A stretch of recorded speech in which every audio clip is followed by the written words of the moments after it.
Hello everybody and welcome back to your most awaited series जो कि है NCERT recall.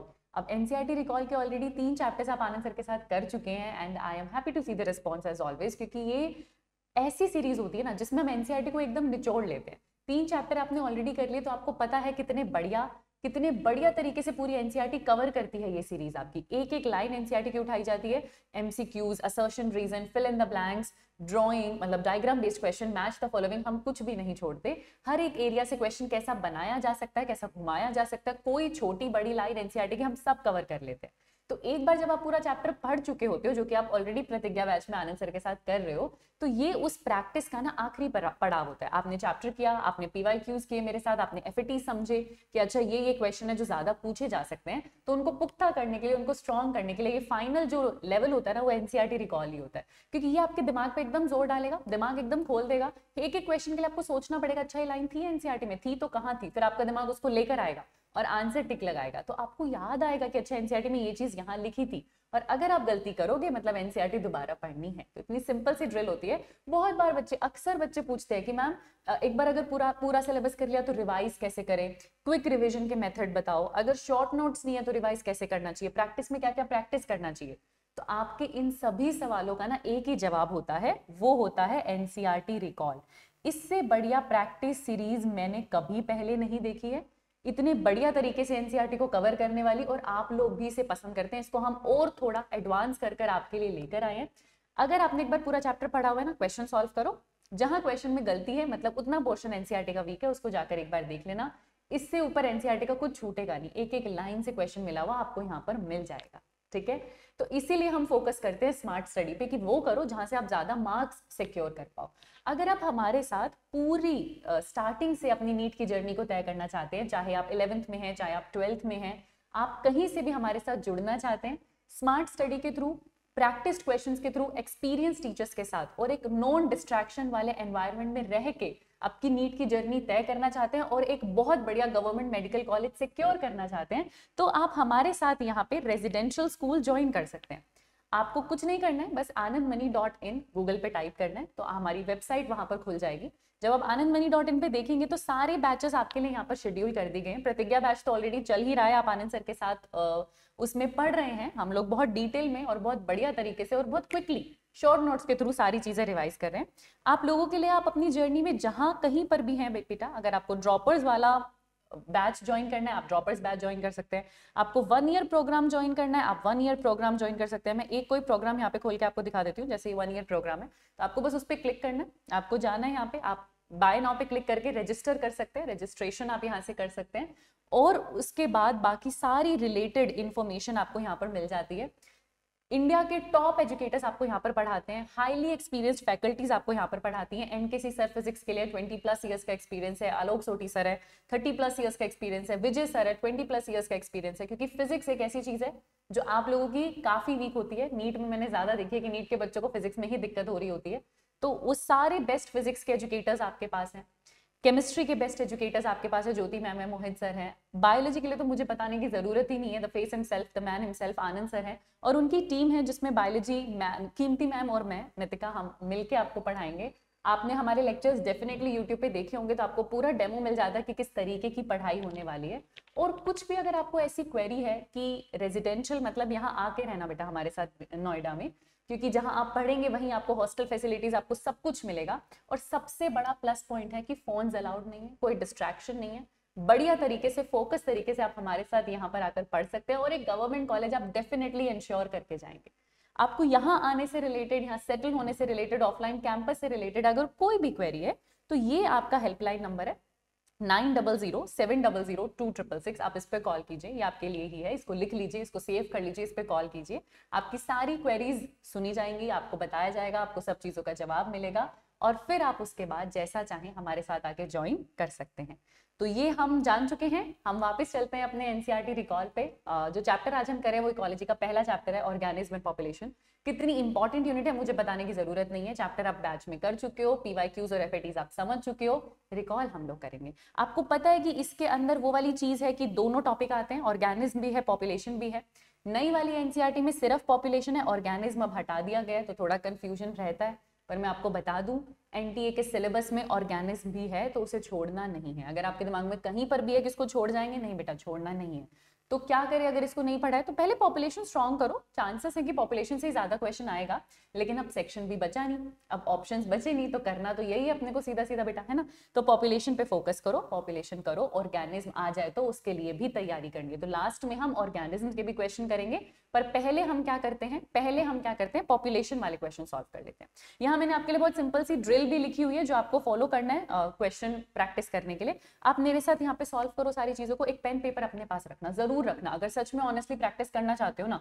2 महीने रह गए, नंबर बढ़ाने हैं। अगर ये सीरीज रिलीजियसली फॉलो कर ली, नंबर बढ़ेंगे, गारंटीड है। आपने अगर एक एक क्वेश्चन इस सीरीज का यहाँ पे सॉल्व कर लिया तो 300 नंबर तो आपके कहीं नहीं जाते, 320 भी आपके कहीं नहीं जाते, बाकी तो खैर किस्मत का खेल होता ही है। आप मेरे साथ प्रैक्टिस करो, एक पेन पेपर रखना, जैसे जैसे मैं क्वेश्चन रीड करूंगी आप उसके आंसर्स लगाते जाना। जहां कहीं सॉल्व करने में आपको दिक्कत होगी आप उसको एक नेगेटिव मार्क कर देना कि अच्छा यहाँ मुझे दिक्कत हो रही है, ये चीज मुझसे सॉल्व नहीं हो रही, वहां एक नेगेटिव मार्किंग करना। उस टॉपिक को नोट करना कि यार मैंने ना अगर 100 क्वेश्चन सॉल्व किए तो ये 5 ऐसे हैं जो मैंने गलत किए, वो 5 किस किस टॉपिक के थे, मतलब वहां की एनसीईआरटी शायद मेरी वीक है, शायद मैं रिकॉल नहीं कर पा रहा। क्योंकि अभी आप खुद नोटिस करोगे कितने बढ़िया सीक्वेंस में ये पूरा बना हुआ है कि कहां से कौन से पैराग्राफ से लिंक करके क्वेश्चन बनाने हैं, वो भी ध्यान में रखा गया। तो आपको पता चल जाएगा अच्छा ये लिंक में मुझे दिक्कत हो रही है, इस टॉपिक में मुझे दिक्कत हो रही है। उसके एनसीईआरटी पे जाना, दोबारा रीड करना, दोबारा क्वेश्चन सॉल्व करना और डन। ये फाइनल स्टेप है, ये आखिरी पड़ाव है, इसके बाद आपका चैप्टर गारंटीड डन हो जाता है। तो इसी पॉजिटिविटी के साथ, इसी खुशी के साथ कि अब हम एकदम 100% स्कोर करने वाले हैं बायोलॉजी में, नीट 2025 हम एकदम फोड़ने वाले हैं। 2 महीने में हम बदल देंगे दुनिया। जितना हमने प्रोक्रेस्टिनेशन करना था, टाइम वेस्ट करना था, हमने कर लिया। अब हम मिलकर सॉल्व करेंगे, मैं आपके साथ रोज इसको सॉल्व करवाऊंगी, हर एक चैप्टर हम सॉल्व करेंगे। शेड्यूल आपको ऑलरेडी मिल चुका है, करेंगे और 2025 में एक अच्छे गवर्नमेंट मेडिकल कॉलेज में सिलेक्शन लेके जाएंगे। इसी के साथ हम शुरू करते हैं पॉपुलेशन। चलिए, अब हमें पता है कि ये हमारा चैप्टर ऐसा है जिसमें already new syllabus, added syllabus वाली कंट्रोवर्सी है, क्योंकि अब जो हमारी एनसीईआरटी है उसमें सिर्फ एक ही हिस्सा हमारे पास रह जाता है, विच इज पॉपुलेशन। इस चैप्टर के 2 हिस्से थे, एक ऑर्गेनिज्म वाला हिस्सा और एक पॉपुलेशन वाला हिस्सा। एनसीईआरटी ने ऑर्गेनिज्म अब हटा दिया, न्यू एनसीईआरटी ने सिर्फ क्या रखा है, पॉपुलेशन। तो मैं भी आपको पहले क्वेश्चंस किसके सॉल्व करवाने वाली हूँ, पॉपुलेशन। लेकिन अगर आप एनटीए का दिया हुआ लेटेस्ट सिलेबस रीड करेंगे तो उसमें ऑर्गेनिज्म भी इंक्लूडेड है, तो हमें उसको छोड़ना नहीं है, वो हमारा एडेड टॉपिक है, उसको हम लास्ट में जरूर प्रैक्टिस करके जाएंगे। लेकिन जो चीज हमारी एनसीईआरटी में है उसे हम पहले करने वाले हैं, विच इज पॉपुलेशन। तो एक पेन पेपर अपने साथ रखो, मैं क्वेश्चन रीड करूंगी, मेरे से पहले आप लोग आंसर करेंगे, और जैसे जैसे बच्चे आप लोग आंसर करते जाएंगे आपको पता चलता जाएगा अच्छा मुझे आता है, ये चीज मुझे आती है, आपका कॉन्फिडेंस इंक्रीज होने लगेगा। तो साथ साथ में सॉल्व करना, जहां गलती हो वहां अपने आपको एक नेगेटिव दे देना, फिर जितने मार्क्स बनेंगे जहां जहां नेगेटिव हुआ है उन टॉपिक्स को एक जगह लिख लेना। इसी को तो हम मिस्टेक नोटबुक कहते हैं। यही तो आपको आनंद सर पहले दिन से समझाते हैं कि पहले आप प्रैक्टिस कीजिए, लेकिन प्रैक्टिस से बहुत ज्यादा जरूरी होती है उसको एनालाइज करना, उस क्वेश्चन पेपर को एनालाइज करना। तो अभी आप जब मेरे साथ इसको सॉल्व करने वाले हो तो आपसे बहुत सी गलतियां होंगी, वहां आप अपने क्वेश्चंस को मार्क कर लीजिएगा कि यहाँ यहाँ मुझसे गलती हो रही है। और जो क्वेश्चंस आप मार्क करेंगे उनसे आपको गिनती के कुछ टॉपिक्स निकल के आएंगे कि अच्छा ये टॉपिक शायद मेरा वीक है क्योंकि मैं बार बार इसमें गलती कर रहा हूं या कर रही हूं। दैट्स व्हेन आपके पास अपने वीक टॉपिक की एक लिस्ट बन जाती है। आपको एनसीईआरटी पे दोबारा जाना है, उस टॉपिक को दोबारा से पढ़ना है और फिर उसका क्वेश्चन सॉल्व करना है, और आपका चैप्टर हर तरफ से हो जाएगा कंप्लीट। अब इससे ज्यादा तो कुछ एनटीए पूछ ही नहीं सकता, ठीक है। तो इसीलिए हम लोग स्मार्ट स्टडी पे फोकस करते हैं कि कैसे पढ़ा जाए जहां से आपको ज्यादा से ज्यादा मार्क्स मिले। आप इसी तरीके से अगर हमारे साथ तैयारी करना चाहते हैं तो हमारा 1 ईयर प्रोग्राम और हमारा 2 ईयर प्रोग्राम स्टार्ट होने वाला है यही रेजिडेंशियल में। आप यहाँ पर आकर हमारे साथ पूरा डिटेल में अपनी 1 ईयर, अपनी 2 ईयर परफेक्ट जर्नी प्लान कर सकते हो और अपना नीट में गारंटीड सिलेक्शन मार्क्स लेके जा सकते हो और बेस्ट मेडिकल कॉलेजेस तक पहुंच सकते हो।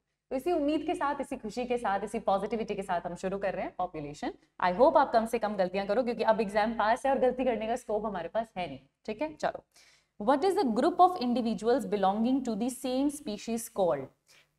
एक सेम स्पीशीज के बहुत सारे इंडिविजुअल्स को हम क्या कहते हैं, पॉपुलेशन। यही लेवल तो हम पढ़ते हैं ना इस चैप्टर के अंदर कि एक ऑर्गेनिज्म है, सिमिलर ऑर्गेनिज्म सेम स्पीशीज के जुड़ेंगे तो एक पॉपुलेशन मिलेगा, अलग अलग स्पीशीज होंगी तो कम्युनिटी बनेगी, फिर कम्युनिटी तक हम सिर्फ लिविंग बीइंग की बात करते हैं, उसके आगे हम जाते हैं इकोसिस्टम पे, फिर हम जाते हैं लैंडस्केप पे, बायोम पे, हम इस तरीके से पढ़ते हैं पूरा। तो यहाँ पर हमारे पास आंसर क्या हो जाने वाला है, ए। यहाँ पर हमारे पास आंसर क्या हो जाने वाला है, ए। अगला क्वेश्चन देखते हैं, dash links ecology to population genetics and evolution. कौन से लेवल पर आप इकोलॉजी को पॉपुलेशन जेनेटिक्स और एवोल्यूशन के साथ स्टडी करोगे? तो उस इकोलॉजी में आप डेफिनेटली एक इंडिविजुअल की स्टडी नहीं करोगे, आप पूरे पॉपुलेशन की स्टडी करोगे, तभी तो आप पॉपुलेशन जेनेटिक्स और एवोल्यूशन पढ़ पाओगे। ऐसी इकोलॉजी को क्या कहते हैं? Population ecology. आंसर हमारे पास क्या हो जाएगा? सी। आंसर हमारे पास क्या हो जाएगा? सी। अगला क्वेश्चन देखते हैं। पॉपुलेशन के कुछ कुछ एट्रीब्यूट्स होते हैं, आज आपने पढ़ा होगा अच्छे से कौन कौन से एट्रीब्यूट होते हैं। बर्थ नहीं होता, बर्थ रेट होता है। डेथ नहीं होता, डेथ रेट होता है ना। सिर्फ मेल और फीमेल की बात नहीं करते, हम पूरे सेक्स रेशियो की बात करते हैं और हम इसमें एज पिरामिड्स की भी बात करते हैं। तो ये सारी चीजें हम पॉपुलेशन एट्रीब्यूट्स में पढ़ते हैं, सारी ही चीजें करेक्ट हैं। तो आंसर हमारे पास क्या हो जाने वाला है? डी। आंसर हमारे पास क्या हो जाने वाला है? डी। अगला क्वेश्चन देखते हैं।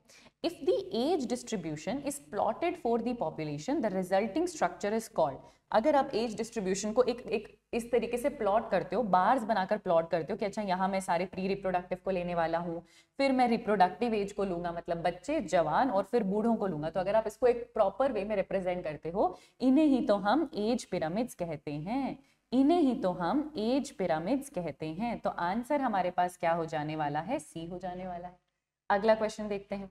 What type of human population is represented by the following age pyramid? तो एक एज पिरामिड हमें दिया हुआ है जिसमें आपको हमेशा एक बात याद रखनी है, सबसे नीचे बच्चे लिए जाते हैं, फिर जवान रिप्रोडक्टिव एज वाले और फिर बूढ़े लिए जाते हैं। अगर आप इस कर्व को देखेंगे तो आपको मटके का शेप, आपको अर्न शेप मिलेगा और अर्न शेप रिप्रेजेंट करता है डिक्लाइनिंग पॉपुलेशन को। आप 3 शेप पढ़ते हो।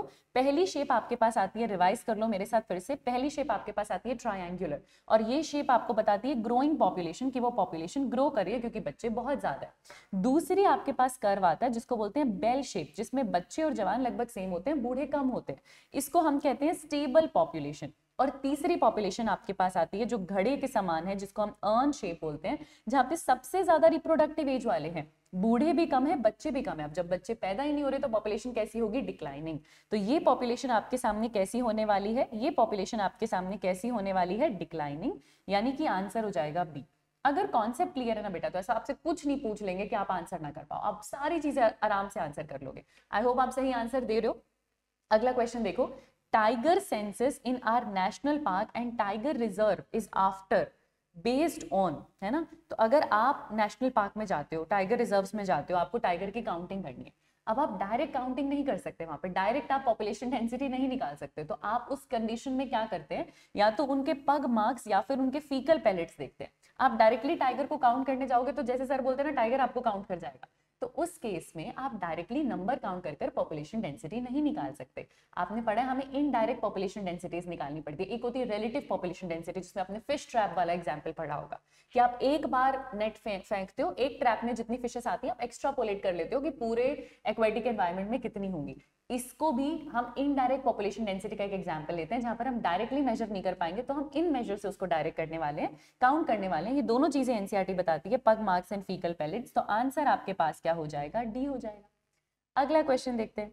Dash is more meaningful measure of population size of parthenium as compare to banyan. ये एग्जैक्ट एग्जांपल एनसीईआरटी देती है कि हम नॉर्मली पॉपुलेशन डेंसिटी, जिसको हम एन लिखते हैं, उसको हम कैसे मेजर करते हैं? नंबर से।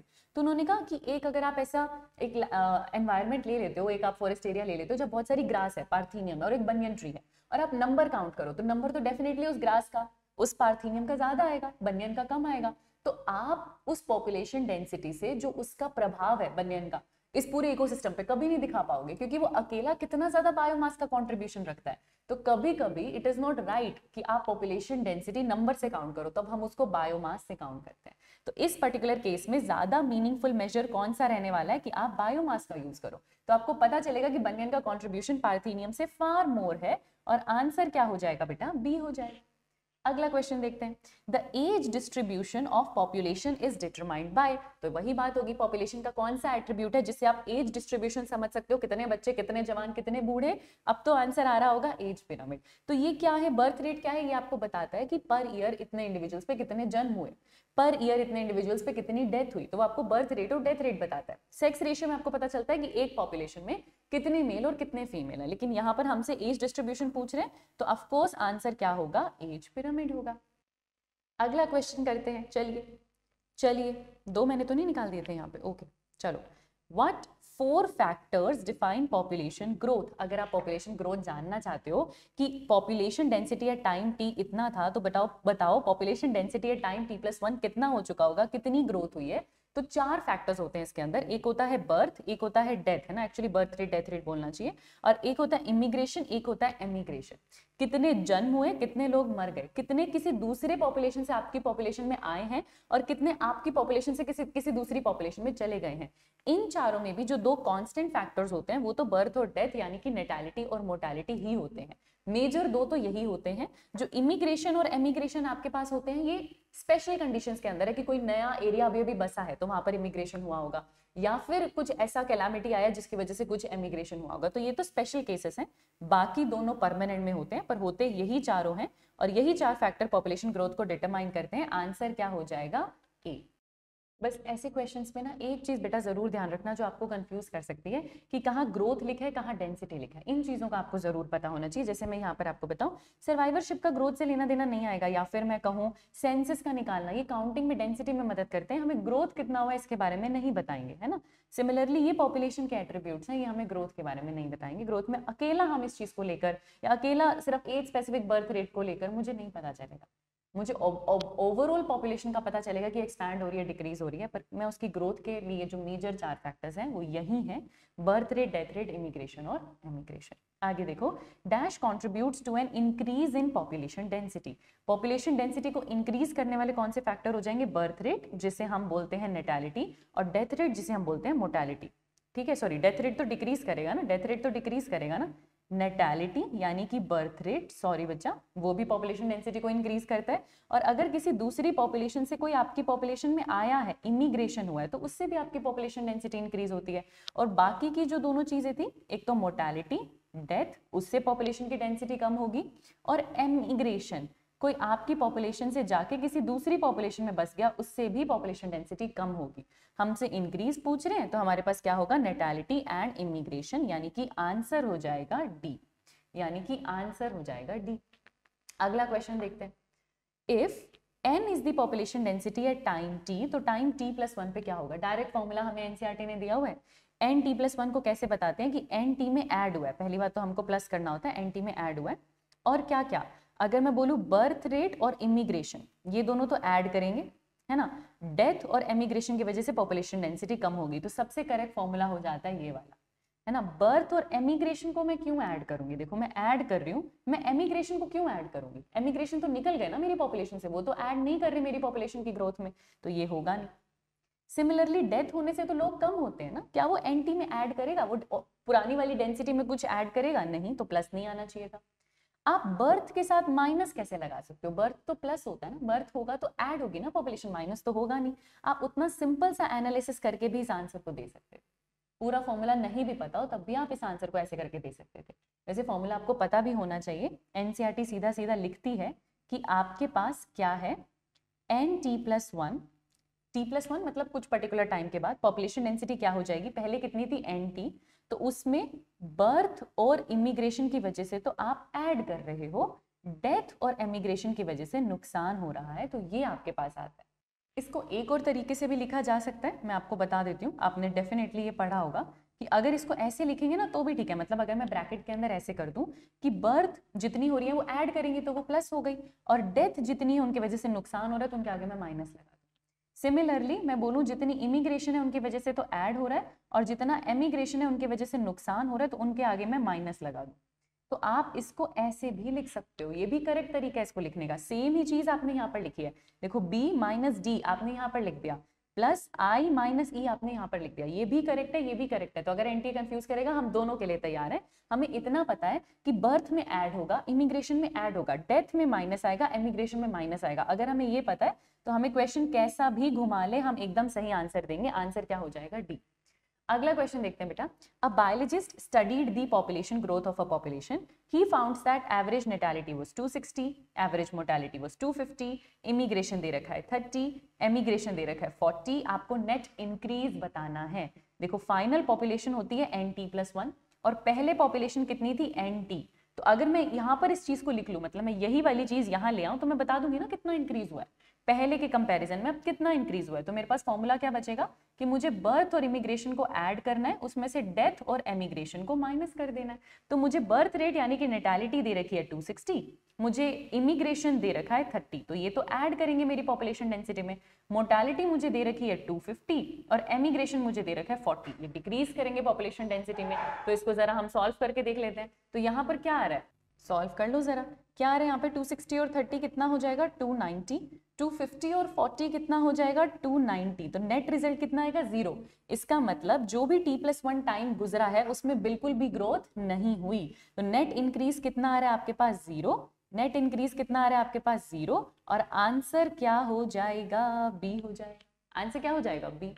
अगला क्वेश्चन देखते हैं जरा, अगला क्वेश्चन करते हैं। The formula for exponential population growth is, तो हमें दो तरीके की ग्रोथ कर्व दिखा रखे हैं, एक एक्सपोनेंशियल और एक लॉजिस्टिक। एक्सपोनेंशियल के लिए हमने क्या फॉर्मूला पढ़ा है कि जो डिफरेंशियल चेंज आ रहा है dm/dt वो क्या है, birth rate minus death rate into population density, और birth rate minus death rate हमको कितना दे रखा है r, जिसे intrinsic rate of natural increase बोला हुआ है। तो क्या हो जाएगा rn dn/dt is equal to rn, और किसी में तो हमको ये नहीं दिया हुआ ना, dn/dt is equal to rn नहीं दे रखा, तो आंसर हमारे पास क्या हो जाएगा डी हो जाएगा। अगला क्वेश्चन देखते हैं, which of the following is not a factor that would limit the growth of population. तो अगर फूड की कमी होगी तो पॉपुलेशन ग्रोथ तो लिमिट होगी, कोई बीमारी हो जाएगी तो पॉपुलेशन की ग्रोथ ऑफ कोर्स अफेक्ट होने वाली है, अगर इमिग्रेशन होगा लोग बाहर से आएंगे तो पॉपुलेशन ग्रोथ बढ़ेगी बेटा, लिमिट नहीं होगी। तो ये एक ऐसा फैक्टर है जो पॉपुलेशन ग्रोथ को लिमिट नहीं करेगा। फेमाइन यानी कि सूखा आ जाना, मतलब ड्रॉट होता है वैसे तो सूखा आ जाना, फेमाइन में फसल नहीं है, खाना नहीं है, तो ऑब्वियसली पॉपुलेशन की ग्रोथ लिमिट होगी। तो कौन सा इनमें से ऐसा है जो अफेक्ट नहीं कर रहा, इमिग्रेशन अफेक्ट नहीं कर रहा, आंसर हो जाएगा बी। अगला क्वेश्चन देखते हैं हम यहाँ पे, बर्थ रेट डेथ रेट हमको दे रखा है, एमिग्रेशन इमिग्रेशन हमको दे रखा है। पहले कॉलम में कह रहे हैं कि पॉपुलेशन बढ़ रहा है, पॉपुलेशन तब बढ़ेगा जब बर्थ और इमिग्रेशन ज्यादा है, ज्यादा लोग पैदा हो रहे हैं, ज्यादा लोग इमिग्रेट कर कर आ रहे हैं। अगर ये चीज ज्यादा है तो ऑफकोर्स आपकी पॉपुलेशन जो है वो इंक्रीज कर रही है, यानी कि 3। ये मुझे एक ही ऑप्शन में दे रखा है, आंसर तो आ गया। और इसे आप बहुत बढ़िया तरीके से एनसीईआरटी की वो लाइन समझ सकते हो, एनसीईआरटी ने ये लिखा हुआ एग्जैक्टली अपनी लाइन में। अगर मैं बोलूं पॉपुलेशन कम है, कम मतलब डेथ शायद ज्यादा हो रही होगी, डेथ और एमिग्रेशन ज्यादा हो रहा होगा, दैट इज 2। और स्टेबल है मतलब जितने लोग पैदा हो रहे हैं या इमिग्रेट कर रहे हैं बराबर उसके उतने ही लोग डेथ हो रही है या तो एमिग्रेट कर जा रहे हैं, तो वो कैसी हो जाएगी स्टेबल। तो आंसर आपके पास क्या आएगा ए, तो आंसर आपके पास क्या आ जाएगा ए। अगला क्वेश्चन देखते हैं, डार्विनियन फिटनेस किसकी बात करते थे। तो एवोल्यूशन वाले चैप्टर में हम इसको ज्यादा डिटेल में पढ़ते हैं, पर डार्विन को एक ही फिटनेस समझ में आती थी जिसको बोलते हैं सेक्सुअल फिटनेस। डार्विन को एक ही फिटनेस समझ में आती थी जिसको बोलते हैं सेक्सुअल फिटनेस, रिप्रोडक्टिव फिटनेस। जिसकी रिप्रोडक्टिव फिटनेस ज्यादा, वो ज्यादा रिप्रोड्यूस कर पा रहा है, ज्यादा प्रोजेनीज छोड़ के जाएगा, तो उसकी आर वैल्यू ज्यादा है। जिनकी के वैल्यू ज्यादा होती है वो स्पीशीज इतना जल्दी जल्दी रिप्रोड्यूस नहीं करते, उनकी आर वैल्यू या बायोटिक पोटेंशियल ज्यादा नहीं होती, बस वो स्टेबल होते हैं, वो स्टेबल होते हैं, लंबे ड्यूरेशन के लिए जिंदा रह के जाते हैं, चेंजिंग एनवायरनमेंट में रहने के लिए उनकी कंडीशन ज्यादा फेवरेबल या स्टेबल होती है, उनको रहना आता है, पर उनकी आर वैल्यू ज्यादा नहीं है।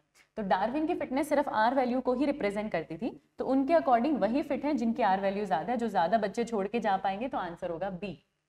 अगला क्वेश्चन देखें, what are the labelled phase A B and C in the given sigmoid growth curve. आपको ऐसा सिग्मॉइड ग्रोथ कर्व कब दिखता है, जब हम लॉजिस्टिक ग्रोथ की बात करते हैं, जो ज्यादा रियलिटी की तरफ है, जो ज्यादा प्रैक्टिकल है, लॉजिस्टिक ग्रोथ। एक्सपोनेंशियल ग्रोथ की हम ऐसे बात नहीं करते, वो तो जे शेप्ड कर्व है। इस लॉजिस्टिक ग्रोथ में 3 हिस्से होते हैं। सबसे पहले धीरे धीरे पॉपुलेशन बढ़ रही है, वो लैग फेज होता है।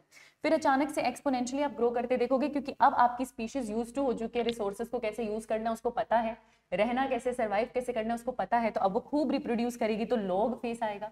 फिर एक टाइम आएगा पॉपुलेशन बढ़ता बढ़ता बढ़ता बढ़ता इस लेवल पर पहुंच जाएगा कि उससे ज्यादा वो पर्टिकुलर इकोसिस्टम ले ही नहीं सकता, वो वहां की कैरिंग मैक्सिमम कैरिंग कैपेसिटी तक पहुंच जाएगा, उसके बाद रिसोर्सेस लिमिटेड होने लगेंगे। तो एक पॉइंट आएगा जिस पे पॉपुलेशन ग्रोथ जाके रुक जाएगी, उसे एसिम्प्टोट फेज कहते हैं या स्टेशनरी फेज कहते हैं। ठीक है, तो सी मेरे पास क्या है, लैग। सी मेरे पास क्या है, लैग। देखो कंफ्यूज करने के लिए यहाँ सी और यहाँ पहले ए दिया है ताकि आप गलती करो। तो सी ढूंढो, क्या सी स्टेशनरी है, नहीं। क्या सी लैग है, हाँ। क्या सी लोग है, नहीं। क्या सी लोग है, नहीं। आंसर तो आ गया, सी आपका लैग होता है, फिर बी आपका लोग होता है, और ए आपके पास स्टेशनरी होता है। कितने सारे बच्चे सही आंसर दे रहे हैं, आंसर आपके पास क्या हो जाने वाला है, बी। अगला क्वेश्चन देखते हैं, for calculation of the r value, इसमें से आपको क्या चाहिए। आर वैल्यू मतलब कितना ज्यादा sorry intrinsic rate of natural increase, और हमने थोड़ी देर पहले देखा था आर क्या होता है, birth rate minus death rate से आप कैलकुलेट करते हो। तो इसके लिए आपको बर्थ रेट भी चाहिए, इसके लिए आपको डेथ रेट भी चाहिए, दोनों ही चीजें आपको चाहिए। आंसर आपके पास क्या हो जाएगा, सी हो जाने वाला है। आगे चले, विच of the following equation is correct for logistic growth, जो ज्यादा प्रैक्टिकल ज्यादा रियल ग्रोथ है उस लॉजिस्टिक ग्रोथ की ये बात कर रहे हैं, उसके लिए हम क्या फॉर्मूला पढ़ते हैं कि जो डिफरेंशियल इंक्रीज होना है इन per unit time is R N K minus N by K. इस इक्वेशन में अब एक नया जो है वेरिएबल आपके पास आता है विच इज के। आर एन तो पहले भी था, के जो आया है वो कैरिंग कैपेसिटी को दर्शाता है, क्योंकि लॉजिस्टिक रियल बात तो ये है कि हर पॉपुलेशन को समाने की उस इकोसिस्टम में कैरिंग कैपेसिटी होगी, उससे ज्यादा वो नहीं ले पाएगा। तो वो एक नई चीज यहाँ पर आती है, D N by D T is R N K minus N by K, और आंसर आपके पास क्या हो जाएगा, डी। आंसर आपके पास क्या हो जाएगा, D. Dash refers to number of birth during a given period in the population that are added to the initial density। ये क्या है, बर्थ रेट है बेटा। इनिशियल डेंसिटी जितनी भी थी उन पर और कितने नए जन्म हुए, नए बर्थ हुए इन गिवन टाइम पीरियड, उसे तो हम बर्थ रेट या नेटालिटी कहते हैं। बर्थ रेट के लिए नाम क्या आता है, नेटालिटी। तो आंसर आपके पास क्या होगा, ए। अगला क्वेश्चन देखते हैं, लॉजिस्टिक कर्व। लॉजिस्टिक कर्व जो वेरुल्स्ट-पर्ल लॉजिस्टिक कर्व है, जिसमें आपकी के कैरिंग कैपेसिटी आती है। अभी आपने उस कर्व को देखा, वो इस तरीके से सिग्मोइड है ना। तो वो जे शेप नहीं है, जे शेप वाला आपका एक्सपोनेंशियल ग्रोथ कर्व होता है, वो जे शेप्ड होता है। एक्सपोनेंशियल ग्रोथ कर्व जे शेप्ड है, एल आपको पढ़ना नहीं है, सिग्मोइड हो जाएगा। आंसर आपके पास क्या आएगा, सी। आंसर क्या हो जाएगा, सी, है ना। चलो अगले क्वेश्चन पे चलते हैं, a plot of N in relation to time T, और आपको मिल रहा है सिग्मोइड कर्व। तो this type of population growth is curve, इसे ही तो वेरुल्स्ट-पर्ल का लॉजिस्टिक ग्रोथ कर्व कहते हैं, जिसमें आपको सिग्मोइड शेप मिल रहा है। आप यहाँ पे विद टाइम अगर अपनी बढ़ती पॉपुलेशन को देखोगे तो आपको पता चलेगा इस तरीके का कर्व आपको मिल रहा है, ये आपका लॉजिस्टिक कर्व होता है, और आंसर क्या होने वाला है, सी। अगले क्वेश्चन पे चलते हैं, which growth model is considered as more realistic one. ये मैं आपको बता चुकी हूँ, लॉजिस्टिक वाला ही ज्यादा रियलिस्टिक होता है, क्योंकि इसमें कैरिंग कैपेसिटी के बारे में मेंशन किया गया है, और कैरिंग कैपेसिटी होती है बेटा, है ना। हर इकोसिस्टम की कितने वो ऑर्गेनिज्म अपने अंदर ले पाएगा उसकी कैरिंग कैपेसिटी होती है। इकोसिस्टम कह लो, हैबिटेट कह लो, क्योंकि हर हैबिटेट जिसमें भी आपको वो ऑर्गेनिज्म मिल रहे हैं फिक्स्ड रिसोर्सेस है ना, और वो लिमिटेड है, तो वो कितने ऑर्गेनिज्म को अपने अंदर सर्वाइव करवा पाएगा वो उसके लिए फिक्स्ड है, उसे ही हम उसकी कैरिंग कैपेसिटी कहते हैं। तो आंसर हो जाएगा सी। अगला क्वेश्चन देखते हैं, a population growing in a habitat with limited resources shows initially. अगर आप लिमिटेड रिसोर्सेज की बात करो मतलब लॉजिस्टिक कर्व है, और अगर आप लॉजिस्टिक कर्व की बात करो तो आपको सिग्मोइड कर्व मिलने वाला है। उस सिग्मोइड में इनिशियली आपको एक लैग फेज देखने को मिलता है, जो कि एक ही ऑप्शन में मुझे दिया हुआ है। फिर धीरे धीरे ग्रोथ बढ़ती है, उसको हम एक्सेलरेशन बोलते हैं। फिर वो धीरे धीरे कम होने लगेगी तो आपको डिसेलरेशन भी दिखेगा, और फाइनली वो यहाँ पर इस ऐसी स्टेट पे आ जाएगी जहां पर एन के बराबर हो जाएगा, इससे ज्यादा ग्रोथ हो नहीं पाएगी, उसको हम एसिम्प्टोट कहते हैं। और आंसर क्या हो जाने वाला है बेटा, ए। आंसर क्या हो जाने वाला है बेटा, ए। अगला क्वेश्चन देखो, इसमें से कौन सा organism only once in their life time breed करता है। ये जो लाइफ हिस्ट्री वेरिएशन वाला छोटा सा टॉपिक आपको एनसीईआरटी ने दिया हुआ है, उसमें दो तरीके की कंडीशंस बता रखी हैं, जिन कंडीशंस का यूज कर वो ऑर्गेनिज्म अपनी स्टेबिलिटी मेंटेन करते हैं। तो पहले तो फ्रीक्वेंसी बता रखी है कि कुछ ऐसे ऑर्गेनिज्म है जो सिर्फ एक बार ब्रीड करेंगे पर ज्यादा बच्चे पैदा करेंगे, और कुछ ऐसे हैं जो बार बार मल्टीपल टाइम्स ब्रीड करते हैं। कुछ ऐसे हैं जो small number of large size offspring बनाते हैं, और कुछ ऐसे हैं जो large number of small size offspring बनाते हैं। तो हमसे पहली कंडीशन बोली गई है कि जो कि पूरे लाइफ टाइम में सिर्फ एक बार ही ब्रीडिंग करते हैं। दो एग्जाम्पल एनसीईआरटी ने दिए हैं उनके, जो कि once in a life time breed करते हैं। क्या एग्जाम्पल हमको दे रखा है, एक तो पैसिफिक सैमन फिश के बारे में बता रखा है, एक पैसिफिक सैमन फिश के बारे में बता रखा है, वैसे सैमन होता है पर सैल्मन बोलते हैं, फिश के बारे में बता रखा है। और एक आपको बेटा बता रखा है बैम्बू के बारे में, है ना। इन दोनों के बारे में आपको बता रखा है, आंसर हो जाएगा डी। तो ऐसा कौन सा है जो कि मल्टीपल टाइम्स ब्रीड करे, बर्ड्स और मैमल्स। फिर बोलते हैं ऐसा कौन सा है जो large number of small size fishes बनाता है, तो ऑयस्टर्स एंड पेलागिक फिशेस। और ऐसा कौन सा है जो small number of large size और मतलब प्रोजेनीज पैदा करेगा, तो बर्ड्स और मैमल्स, सिर्फ फिशेस नहीं, बर्ड्स और मैमल्स। तो ये बात बता रखी है।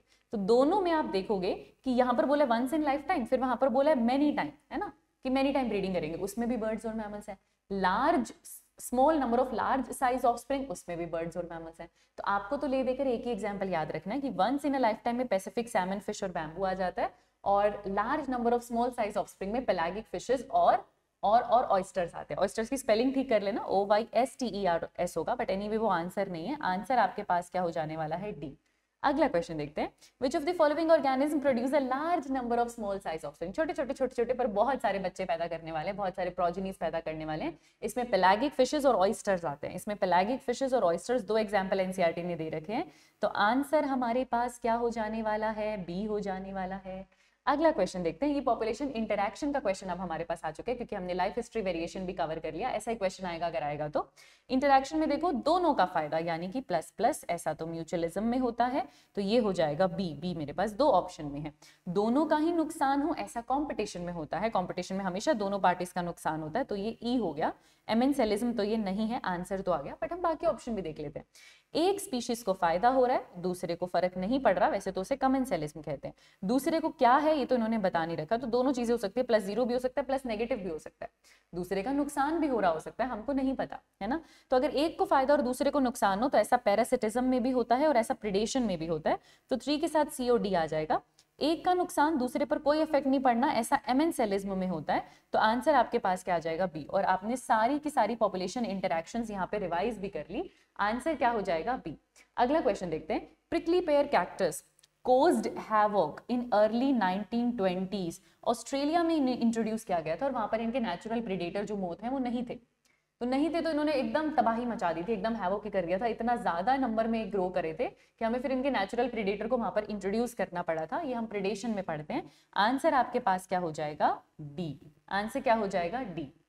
अगला क्वेश्चन देखो, which predator brought the control over the invasive growth of prickly pear cactus. तो साथ में ही बता दिया कि उसके नेचुरल प्रेडेटर को इंट्रोड्यूस करना पड़ा था, क्योंकि वहां पे था नहीं ऑस्ट्रेलिया में, तो उसने तबाही मचा दी थी। तो वो कौन है जिसने उसको कंट्रोल में लाया था, वो कैक्टस का प्रेडेटर है, वो एक तरीके का मोथ होता है। तो आंसर आपके पास क्या हो जाएगा, ए। आंसर आपके पास क्या हो जाएगा, ए बच्चा। आंसर आपके पास क्या हो जाएगा, ए।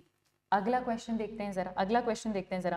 Chemical control methods are adopted in agriculture pest control based on ability of predator to regulate prey population, है ना। हम केमिकल कंट्रोल मेथड करते हैं एग्रीकल्चर में, ठीक है, okay, based on the ability of predator to regulate prey population. बेटा अगर हम प्रेडेटर को ही यूज कर लें, जिसको पता है कि उसको किसको खाना है, तो मुझे केमिकल्स थोड़ी यूज करने पड़ेंगे। केमिकल तो एग्रोकेमिकल मेथड हो गया, वो तो ग्रीन रेवोल्यूशन वाला हो गया। लेकिन अगर मैं प्रेडेटर ला रही हूँ, वो बायो कंट्रोल है, वो बायो कंट्रोल कर रही हूँ, फिर मैं उसमें कोई केमिकल मेथड को हम नहीं यूज कर रहे, तो स्टेटमेंट 1 गलत है। फिर कह रहे हैं पेनिसिलियम, स्ट्रेप्टोमाइसिस, इन दोनों में एमेंसेलिज्म होता है। पेनिसिलियम में डेफिनेटली होता है, स्ट्रेप्टोमाइसिस में भी होता है। देखो ये कुछ माइक्रोब हैं जो कि टॉक्सिन को सिक्रीट करें, जैसे पेनिसिलियम नोटेटम ने पेनिसिलिन को सिक्रीट किया, उससे स्टेफाइलोकोकस मरने लग गया। पेनिसिलियम को स्टेफाइलोकोकस को मार के कुछ फायदा नहीं हुआ। जो बैक्टीरिया मरा, जो स्टेफाइलोकोकस मरा, उसका क्या हो गया, नुकसान। इसको थोड़ा सा यहाँ पे लिख देती हूँ। जो बैक्टीरिया मरा है, जो स्टेफाइलोकोकस मरा है, उसका क्या हो गया, नुकसान। और जो पेनिसिलियम फंगस था, जो मोल्ड था, जिसके टॉक्सिन की वजह से ही मर रहा है, उसको इसको मार के कोई फायदा नहीं हुआ, तो इस पे कौन सा इफेक्ट हो गया, 0। तो नेगेटिव 0 में क्या आ जाता है, एमेंसेलिज्म। तो वो बात स्ट्रेप्टोमाइसिस पर भी लागू होती है, स्ट्रेप्टोकोकस से आपको मिलेगा, किसी दूसरे को मारने का काम कर रहा है पर उससे उसको कोई फायदा नहीं हो रहा। तो यस, ये दोनों एमेंसेलिज्म हैं। तो स्टेटमेंट ए गलत है, स्टेटमेंट बी करेक्ट है। स्टेटमेंट बी करेक्ट है, तो आंसर आपके पास क्या हो जाने वाला है, बी। आंसर क्या हो जाने वाला है, बी। अगला क्वेश्चन देखते हैं, predators help in maintaining species diversity. बिल्कुल, क्योंकि अगर प्रेडिटर ना हो तो प्रे आपस में लड़के किसी एक को एलिमिनेट कर देगा, सुपीरियर इंफीरियर को एलिमिनेट कर देगा, तो बहुत सारी स्पीशीज वहां पर खत्म हो जाएंगी, है ना। तो जी हाँ, अगर प्रेडिटर रहेगा तो स्पीशीज डाइवर्सिटी मेंटेन रहेगी। इट रिड्यूसेस द, रीजन भी एकदम ठीक दे रहे हैं, it reduces the competition among competing prey species, क्योंकि आधों को तो प्रेडिटर खा जा रहा है ना, तो वो आपस में इतना ग्रो नहीं कर रही कि उनको कंपटीशन की नौबत आ रही है। तो आप डाइवर्सिटी को मेंटेन कर पा रहे हो। दोनों ही स्टेटमेंट एकदम करेक्ट है, statement B, statement D, statement A, statement B दोनों करेक्ट है। तो आंसर आपके पास यहाँ पर क्या हो जाने वाला है, डी हो जाने वाला है। अगला क्वेश्चन देखते हैं, स्टारफिश पिजास्टर के बारे में हमसे बात की है। क्या है स्टारफिश पिजास्टर, प्रेडेटर ही तो है। जो अभी हम ये स्पीशीज डाइवर्सिटी वाला क्वेश्चन कर रहे थे, इसका यही तो एग्जांपल एनसीईआरटी देती है कि starfish Pisaster rocky intertidal areas of American Pacific coast आपको मिल रहा है। अब अगर आप उसको वहां से हटा देते हो तो 10 स्पीशीज इनवर्टिब्रेट्स की एक्सटिंक्ट हो गई थी। जब वहां से उसको हटाया था तो इनवर्टिब्रेट्स जिसको वो खाती थी, जो उसका प्रे था, उसकी 10 स्पीशीज एक्सटिंक्ट हो गई, आपस में लड़ाई कर आपस में कंपटीशन करके।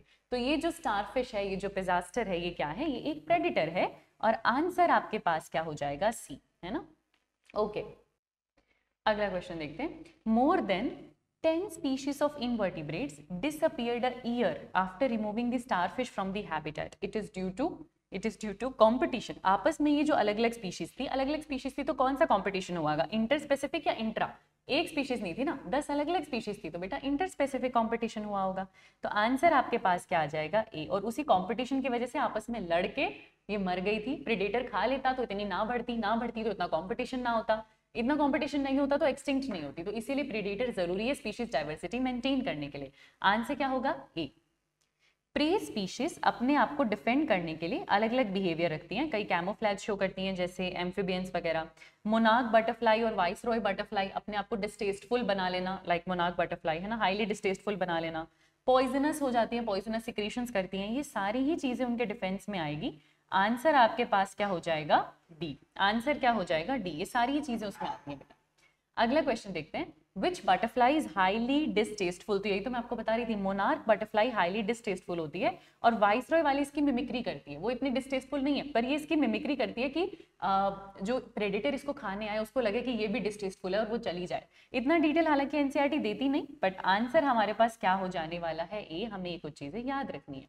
अगला क्वेश्चन देखते हैं जरा, butterfly is highly distasteful which is acquired by them by feeding on a poisonous weed during caterpillar stage। NCERT लिखती है जब वो अपने कैटरपिलर स्टेज पे थे तब उसने ऐसा वीड खाया कि वो पॉइजनस हो गई है, उसमें वो पॉइजन आ गया, वो हाईली डिस्टेस्टफुल हो चुकी है।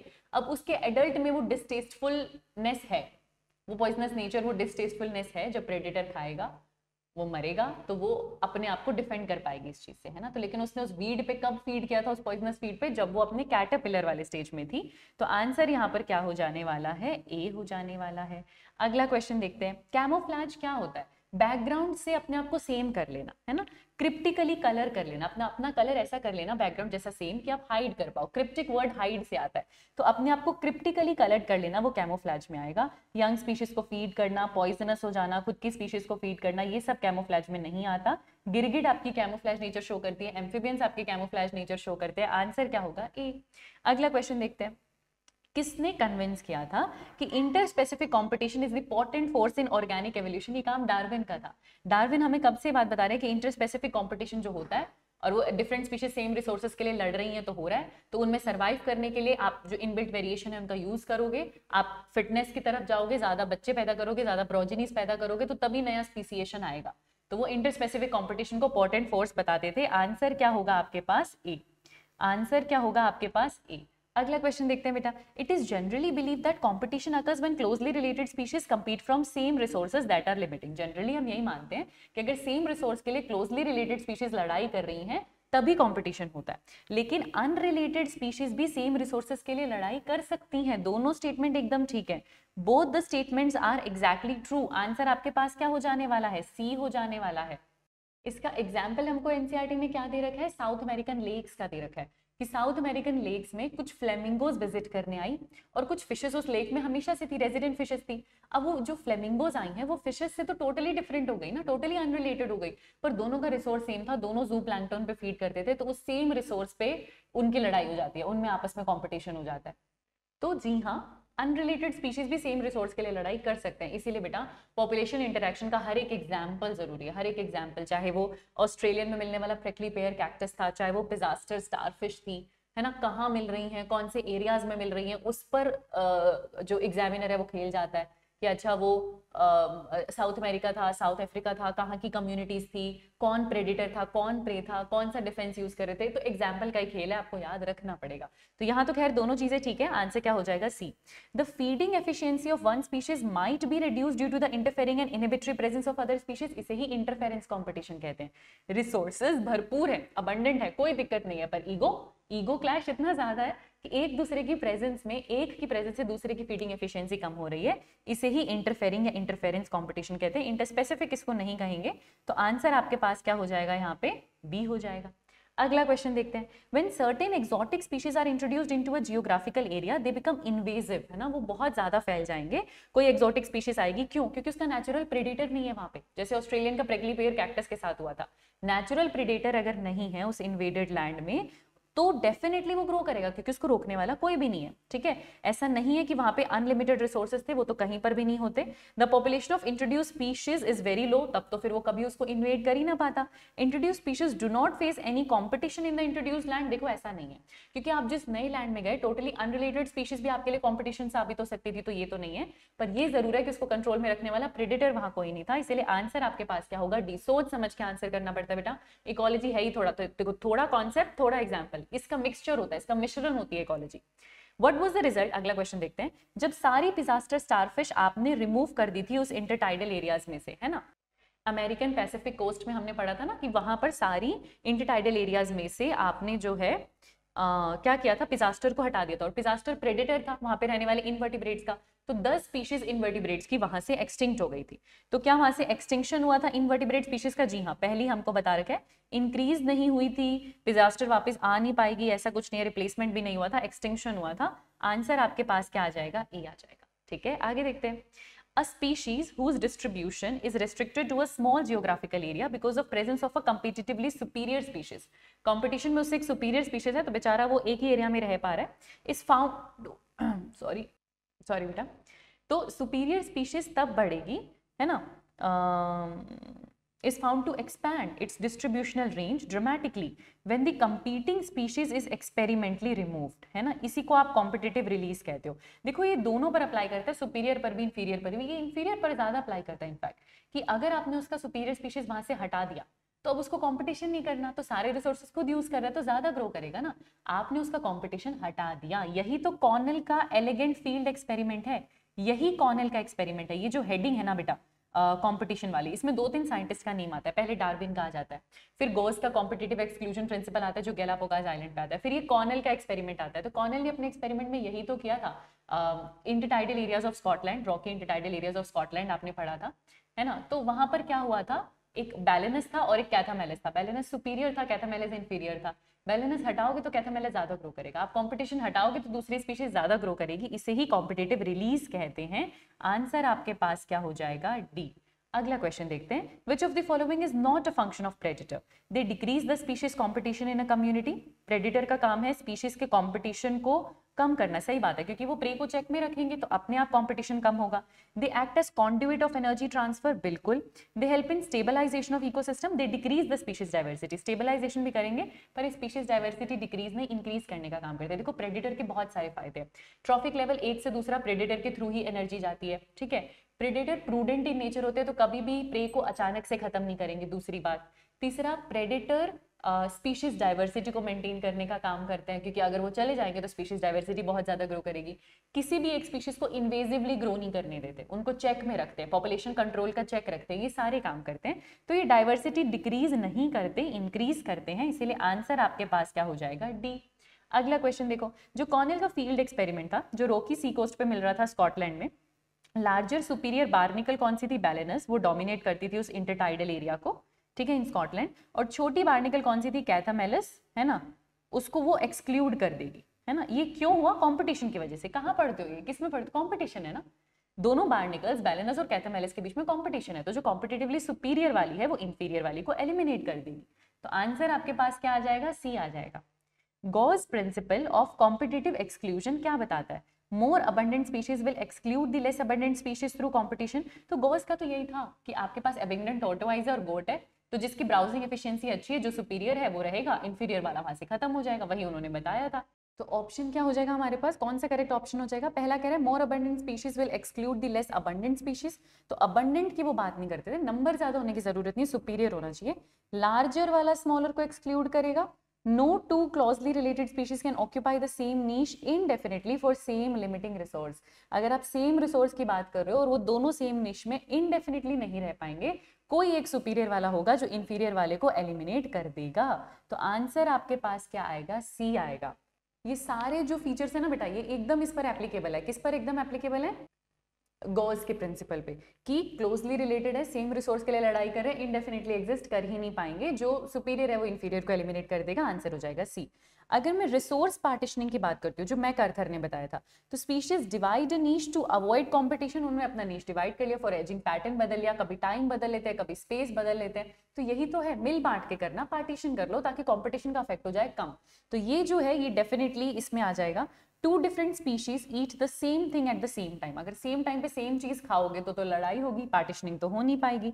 सेम स्पीशीज के इंडिविजुअल एक दूसरे से कंपीट करें, बेटा पार्टीशनिंग जो है ना ये कंपटीशन के अगेंस्ट थी, ये कहती थी कंपटीशन की वजह से किसी का नुकसान ना हो तो क्यों ना हम समझदारी से पार्टीशन कर ले, तो ये कंपटीशन नहीं करवाना चाह रही।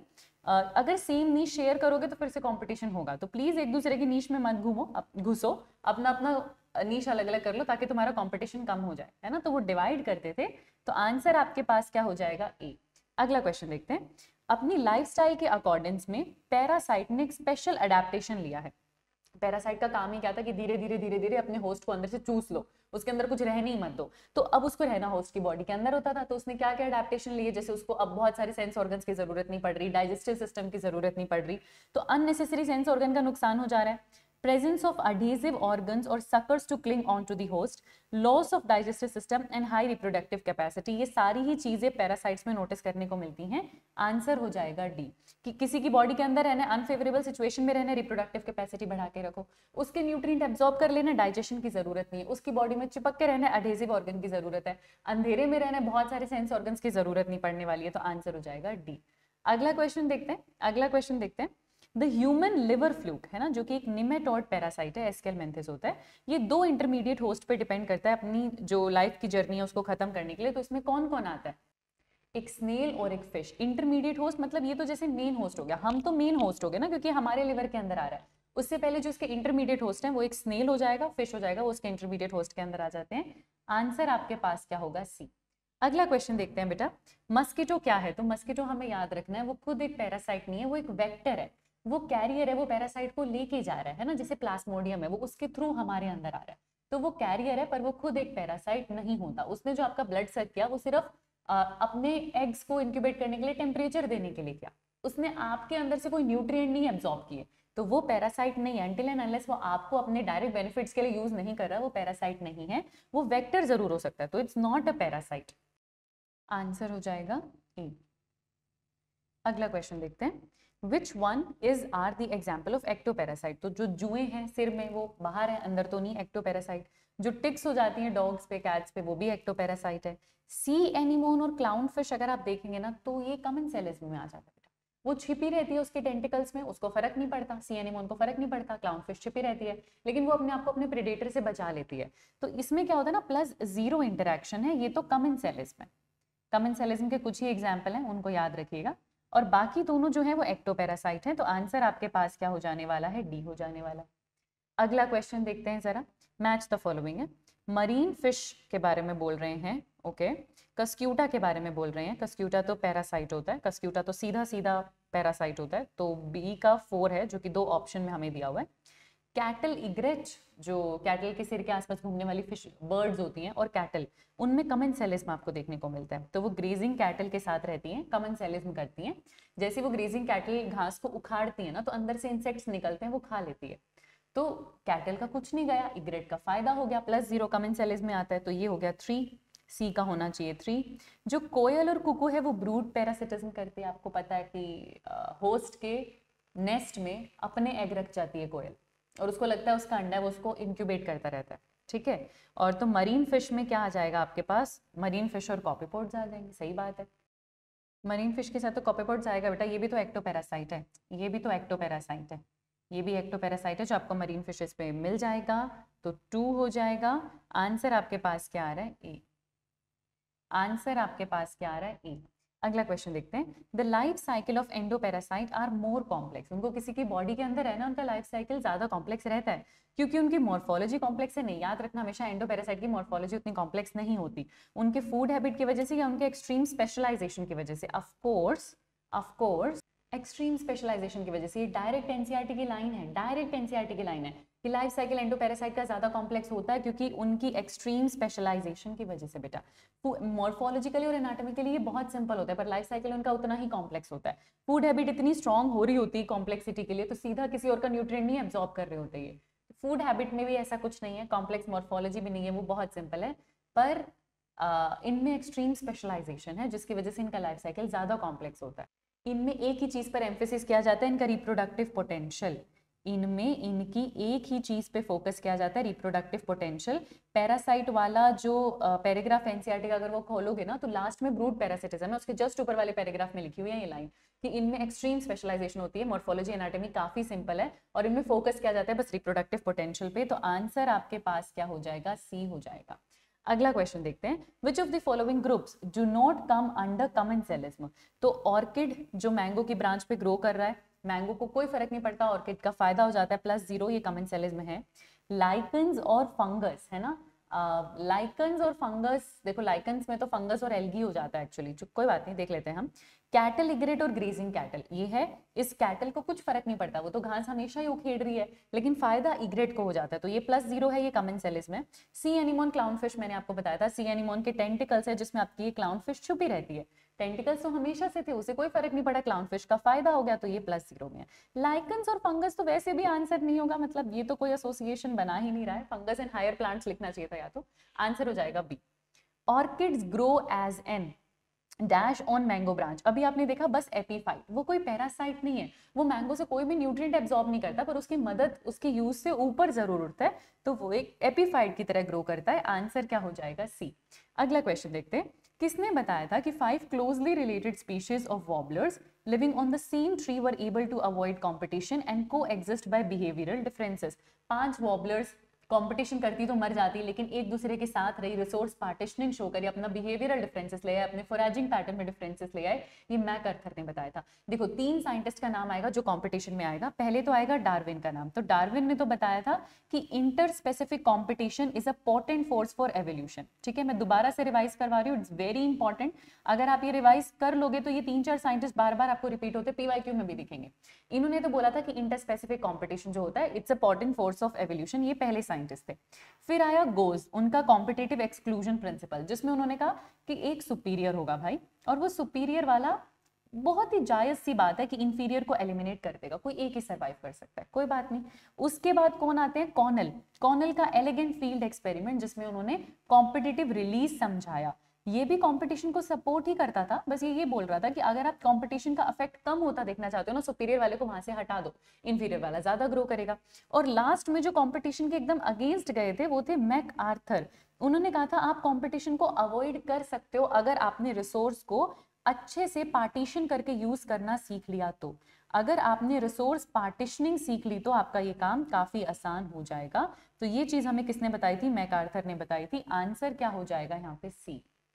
आई hope this is clear, I hope ये अच्छे से आपको क्लियर हो गया हो।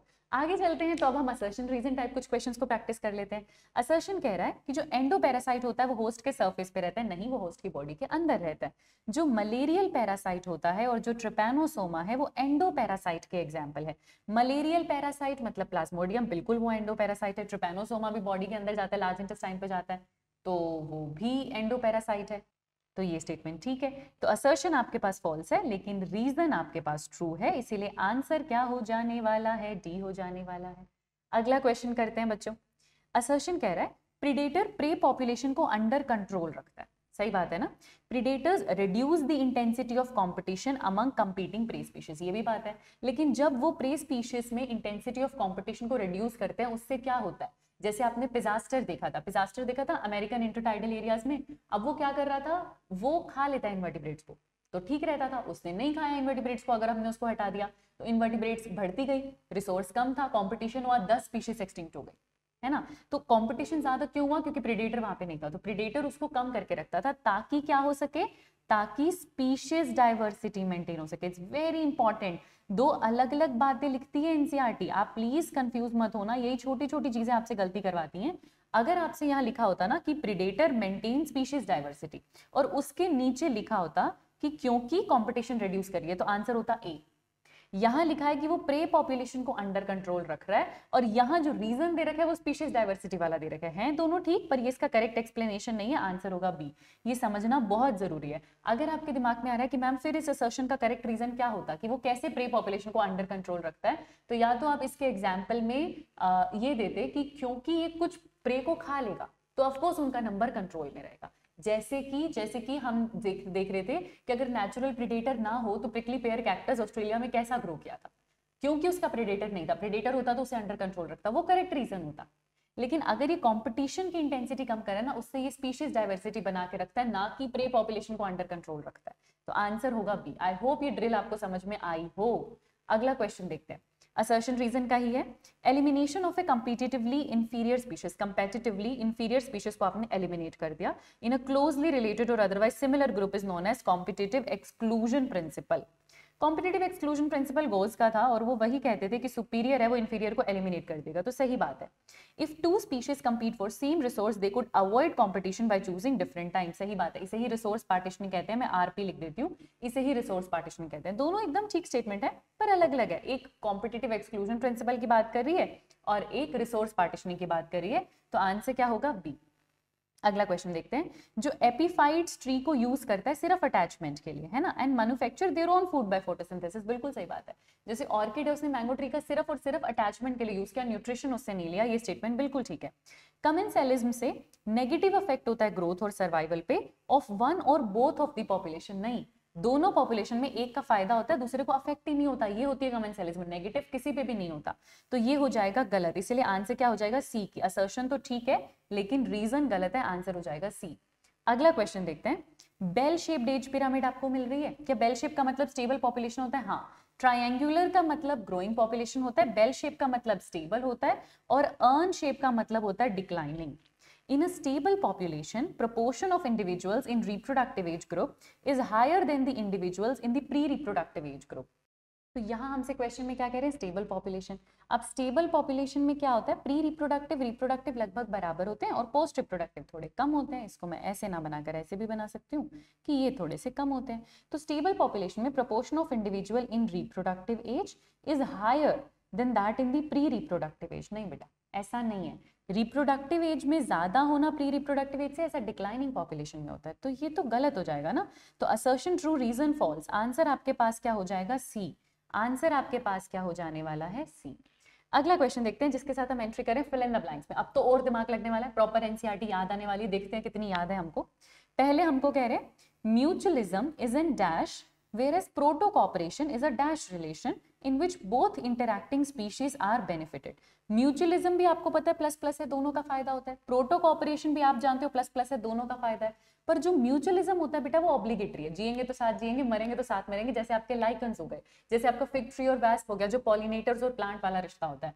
प्रोटो कॉपरेशन इज लाइक साथ है, एक दूसरे की मदद हो रही है तो भी ठीक है, नहीं होगी तो भी ठीक है। जैसे इसमें ना एक होता है, एक फ्लावर बर्ड होती है और क्रोकोडाइल, तो क्रोकोडाइल ना ऐसे दांत खोल के बैठ जाएगा, ठीक है, और वो फ्लावर बर्ड आती है और वो यहाँ से उसके दांतों में से फंसा हुआ थोड़ा बहुत जो भी उसने खाया होगा क्रोकोडाइल ने, जो बच जाता है ना, उसको निकाल के ले जाती है अपनी चोंच से। और क्रोकोडाइल उस बर्ड को नहीं खाता, उसको लेके जाने देता है। फायदा क्या है, उसको तो अपना दाना मिल गया जो उसको खाना था, चिड़िया को तो, और क्रोकोडाइल के दांत साफ हो गए। अब अगर ये दोनों साथ ना रहे तो क्या चिड़िया को कहीं और से खाना नहीं मिलेगा, कहीं और से मिल जाएगा। क्रोकोडाइल के दांत साफ नहीं होंगे तो क्या वो मर जाएगा, ऐसा भी नहीं है। तो वो प्रोटो कॉपरेशन होता है। तो प्रोटो कॉपरेशन और म्यूचुअलिज्म का यही फर्क है, यही रोना है। म्यूचुअलिज्म कह रहा है कि हम जी कैसे हैं, हम हैं ऑब्लिगेटरी, करना ही करना है ये रिश्ता, अगर तुम अलग हुए तो हम मर जाएंगे। लेकिन protocooperation is non obligatory, तुम हो साथ तो भी ठीक है, तुम नहीं हो साथ तब भी ठीक है। अगला क्वेश्चन देखते हैं जरा, अगला क्वेश्चन देखते हैं, interaction in which either one or both participating species are harm, या एक या दोनों का नुकसान हो, डेट्रीमेंटल रिलेशनशिप कहते हैं। एक का नुकसान होता है तो वो एमेंसेलिज्म में आ जाता है, दोनों का नुकसान हो तो वो कंपटीशन के अंदर आ जाता है, ठीक है। या फिर मैं इसमें ऐसे भी तो ले सकती हूँ, प्लस नेगेटिव में भी एक का फायदा एक का नुकसान है, तो या एक या दोनों का नुकसान है। इसमें आपको पता है प्लस माइनस में प्रीडेटर आ जाते हैं और पैरासिटिज्म भी आ जाता है। तो कोई भी रिलेशन हो जिसमें नुकसान हो रहा है ना, तो उसको आप क्या बोलते हो, डेट्रीमेंटल या नेगेटिव रिलेशनशिप। ऐसी रिलेशनशिप जिसमें नुकसान हो रहा हो इसे कहते हैं डेट्रीमेंटल या नेगेटिव रिलेशनशिप, ठीक है। तो अगर आप ऐसी कोई रिलेशनशिप में हैं, ऐसी कोई इंटरेक्शन में हैं जहां आपका नुकसान हो रहा हो, आप भी कृपया कर उससे अपने आप को क्या कीजिए, दूर कीजिए। अगला क्वेश्चन देखते हैं बेटा, more than 10 species of invertebrates became extinct. ये हम बहुत बार अभी रिपीटेड देख चुके हैं, है ना. कहाँ हुआ था ये? Intertidal coast of America. ठीक है, अमेरिकन पैसिफिक कोस्ट के इंटरटाइडल एरियाज में 10 स्पीशीज इन्वर्टिब्रेट की एक्सटिंक्ट हो गई थी क्योंकि आपने उसका जो प्रेडेटर है, जो पिजास्टर स्टारफिश है, उसको रिमूव कर दिया था. ये एक्सटिंक्शन क्यों हुआ? इसका कारण क्या था? Inter specific competition. ऐसा क्वेश्चन हम सॉल्व कर चुके हैं, इंटर स्पेसिफिक कॉम्पिटिशन. क्योंकि आपने जब उसका प्रेडेटर हटा दिया तो इतनी ज्यादा ग्रो कर गए ये इनवर्टिब्रेट्स, रिसोर्सेस पड़ गए कम, और डिफरेंट स्पीशीज थी वो आपस में लड़ाई करती थी सेम रिसोर्सेस के लिए, तो वो क्या करती थी? इंटर स्पेसिफिक कॉम्पिटिशन करती थी, तभी हो गई दिक्कत. अगला क्वेश्चन देखो, some insects and frogs are cryptically coloured to avoid being detected. वो कैमोफ्लेज शो करते हैं, अपने आप को बैकग्राउंड एनवायरनमेंट के साथ सेम कर लेते हैं ताकि प्रेडेटर ढूंढ ना पाए. ये उनके डिफेंस का तरीका है और इसे हम क्या कहते हैं कि वो क्या शो करते हैं? कैमोफ्लाज. क्या शो करते हैं? कैमोफ्लाज. अगला क्वेश्चन देखते हैं. When a species introduced into a new geographical areas become invasive, कि वो रुक ही नहीं रही है भाई, एकदम इन्वेजिव हो गई है, खूब फैल रही है, वहां पर हैवोक कर रही है, रैपिडली स्प्रेड कर रही है, क्योंकि वहां पर कौन नहीं है? उसका नेचुरल प्रेडेटर. उस हैबिटेट में जो उसका प्रेडेटर है, जो नेचुरल प्रेडेटर है, वो वहां पर नहीं है. अगला क्वेश्चन देखो, when feeding efficiency of one species is reduced in the presence of another species even though resources are abundant. Resources की कोई कमी नहीं है, पर एक की प्रेजेंस में दूसरा फैक्ट हो रहा है, वो जो मैंने आपको ईगो वाला एग्जांपल दिया था, इसे कहते हैं इंटरफेरेंस या इंटरफेरिंग कंपटीशन. इसे कहते हैं इंटरफेरेंस या इंटरफेरिंग कंपटीशन. ठीक है जी, ये हो गया बच्चा, ये हो गया. अगला क्वेश्चन देखो, to avoid competition species choose different feeding time and different foraging pattern. है ना, वो कभी कभी ऐसा करते हैं कि कॉम्पिटिशन अवॉइड कर लेते हैं. अवॉइड आती है, इसका मतलब किसकी बात हो रही है? रिसोर्स पार्टीशनिंग की बात हो रही है. अवॉइड तो आप एक ही तरीके से कर पाओगे कि आप क्या करने की सोचो, रिसोर्स जो आपको मिल रहे हैं उनकी पार्टीशनिंग करने की सोचो. ठीक है, अगला क्वेश्चन देखो, question number 8. The human liver fluke is a dash. Of course, it's a parasite, endoparasite, जो कि दो इंटरमीडिएट होस्ट पे डिपेंड करता है. और वो दो इंटरमीडिएट होस्ट कौन कौन से हैं? एक स्नेल है और एक फिश है. तो वो क्या है? वो एक पैरासाइट है. वो क्या है? वो एक पैरासाइट है. अगर मैं एनसीईआरटी की पूरी लाइन की बात करूं तो निमेटोड लिखा हुआ है ना, जो लिवर फ्लूक है, निमेटोड लिखा हुआ है. सॉरी, निमेटोड नहीं, ट्रिमेटोड. निमेटोड तो आपका एस्केलमेंथिस हो गया ना, और ये तो आपका प्लेटीहेलमिन्थिस होता है. तो निमेटोड नहीं, ट्रिमेटोड लिखा हुआ है. ठीक है, कि पैरासाइट है जो दो होस्ट पे डिपेंड करता है. कौन कौन? एक तो जी स्नेल और दूसरा मछली, बोले तो फिश. अगला क्वेश्चन देखो जरा, अगला क्वेश्चन देखो जरा. कलर सिमेट्री रखती हूँ आप लोगों के लिए, पहली दो कलर्स बदल चुकी हूँ. अगला क्वेश्चन देखते हैं जरा. म्यूचुअलिस्टिक रिलेशनशिप की अगर मैं बात करूँ फंगस और साइनोबैक्टीरिया के बीच में, तो एक न्यूट्रिएंट और मिनरल्स ला के दे रहा है, पानी ला के दे रहा है, दूसरा खाना बना के दे रहा है. तो ये जो म्यूचुअलिस्टिक रिलेशनशिप है, जो फंगस और हायर प्लांट्स की रूट्स के बीच में मिलती है, उसको तो हम कहते हैं माइकोराइजा. और एक ऐसी सेम रिलेशनशिप फंगस और एल्गी के बीच में मिलती है, because cyanobacteria is blue green algae. तो इन दोनों के बीच में जो मिल रही है, इसको कहते हैं लाइकेन. इस एसोसिएशन को क्या कहते हैं? लाइकेन.